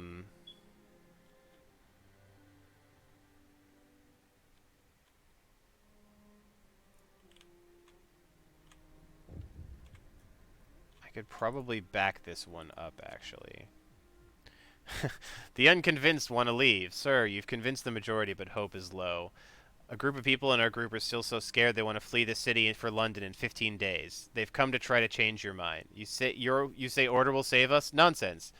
What, are we going to orderly decide who to eat first and when to starve? If we don't try to reach London, we'll end up like Winterhome. Calm down, motherfuckers. I got this. The Londoners. So, in the scenario, we've now added this complication. We need to help the Londoners, or rather keep the Londoners from basically leaving the city. They're assholes and they just want to leave, and they're causing a bunch of problems around the city, but we have to make sure that they don't, cause too much panic.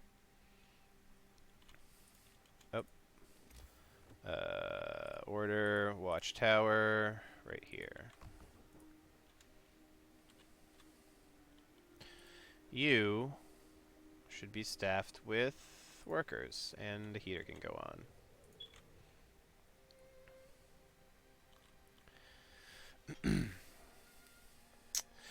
Thank you very much, Alex. I'm trying to decide if I just want to keep playing this on my own tonight. Like, I don't think we'll come back to Frostpunk, at least for a while. Like, I honestly want to keep going with RimWorld and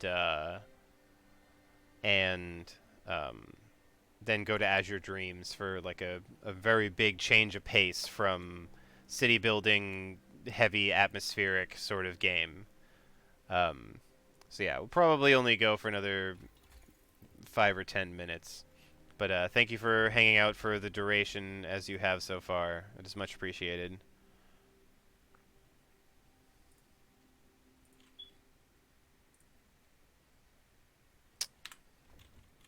Okay. This I should have done a little while ago and forgot. So as you can see, winter home, there actually is a big old source of trees there if we wanted to have the convoy pull in trees. But having the coal mine set up as one of our outposts, I think, is a good idea.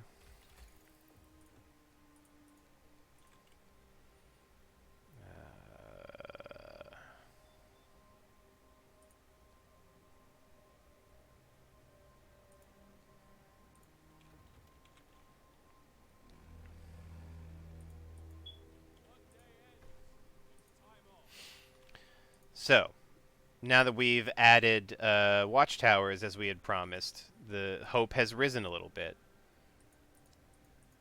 People are a little more, a little more serious about staying, and people are less likely to join.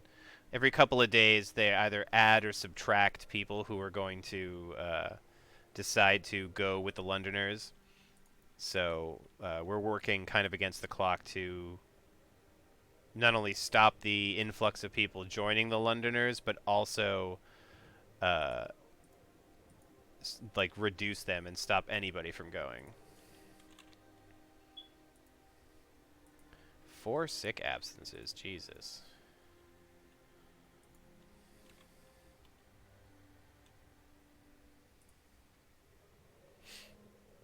So as you can see, these things are 24 hours.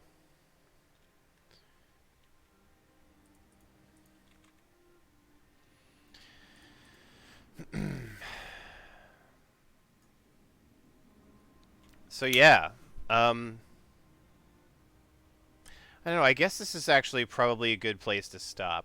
It's 1 a.m., this is definitely one of the longer streams I think I've ever done. That was definitely fun to kind of do a much longer marathon style stream, and this to finish out this game. We started on day 1. Day 80 is about the end of the game, so we're a quarter, a fifth of the way through. So this scenario would take quite a while to finish. So I think for the time being, we'll leave it here. If you guys really enjoyed this game, I highly recommend picking it up. If you enjoyed it enough that you'd want to see another stream of it or something, then let me know. But otherwise, we'll be back to RimWorld on Sunday, and continuing on after that, we'll hit up Azure Dreams, which will be a lot of fun. So yeah, I think that's it for the night. Thank you again, everyone, for coming along. Thank you for hanging out. Thanks, Hippie, for the idea, and chillin' and contributing help and such. Yeah, it was a fun night. It was a good change of pace. I was glad to switch things up a little bit. So yeah, yeah. See, dude. It's I definitely think it's a game worth putting some time into. It's not an interminable game because there are scenarios, but that's part of why it's so interesting that it's scenario based, and there's a couple of different, uh, you know, most of the games, the scenarios have very different play styles and different requirements as you go through. So. Anyway, yeah, I think that's it for me. Thank you guys very much again for coming. Peace out. I will be around on Sunday, and yeah, I think that's about it. So thanks again for coming, everyone. Peace out. Catch you later.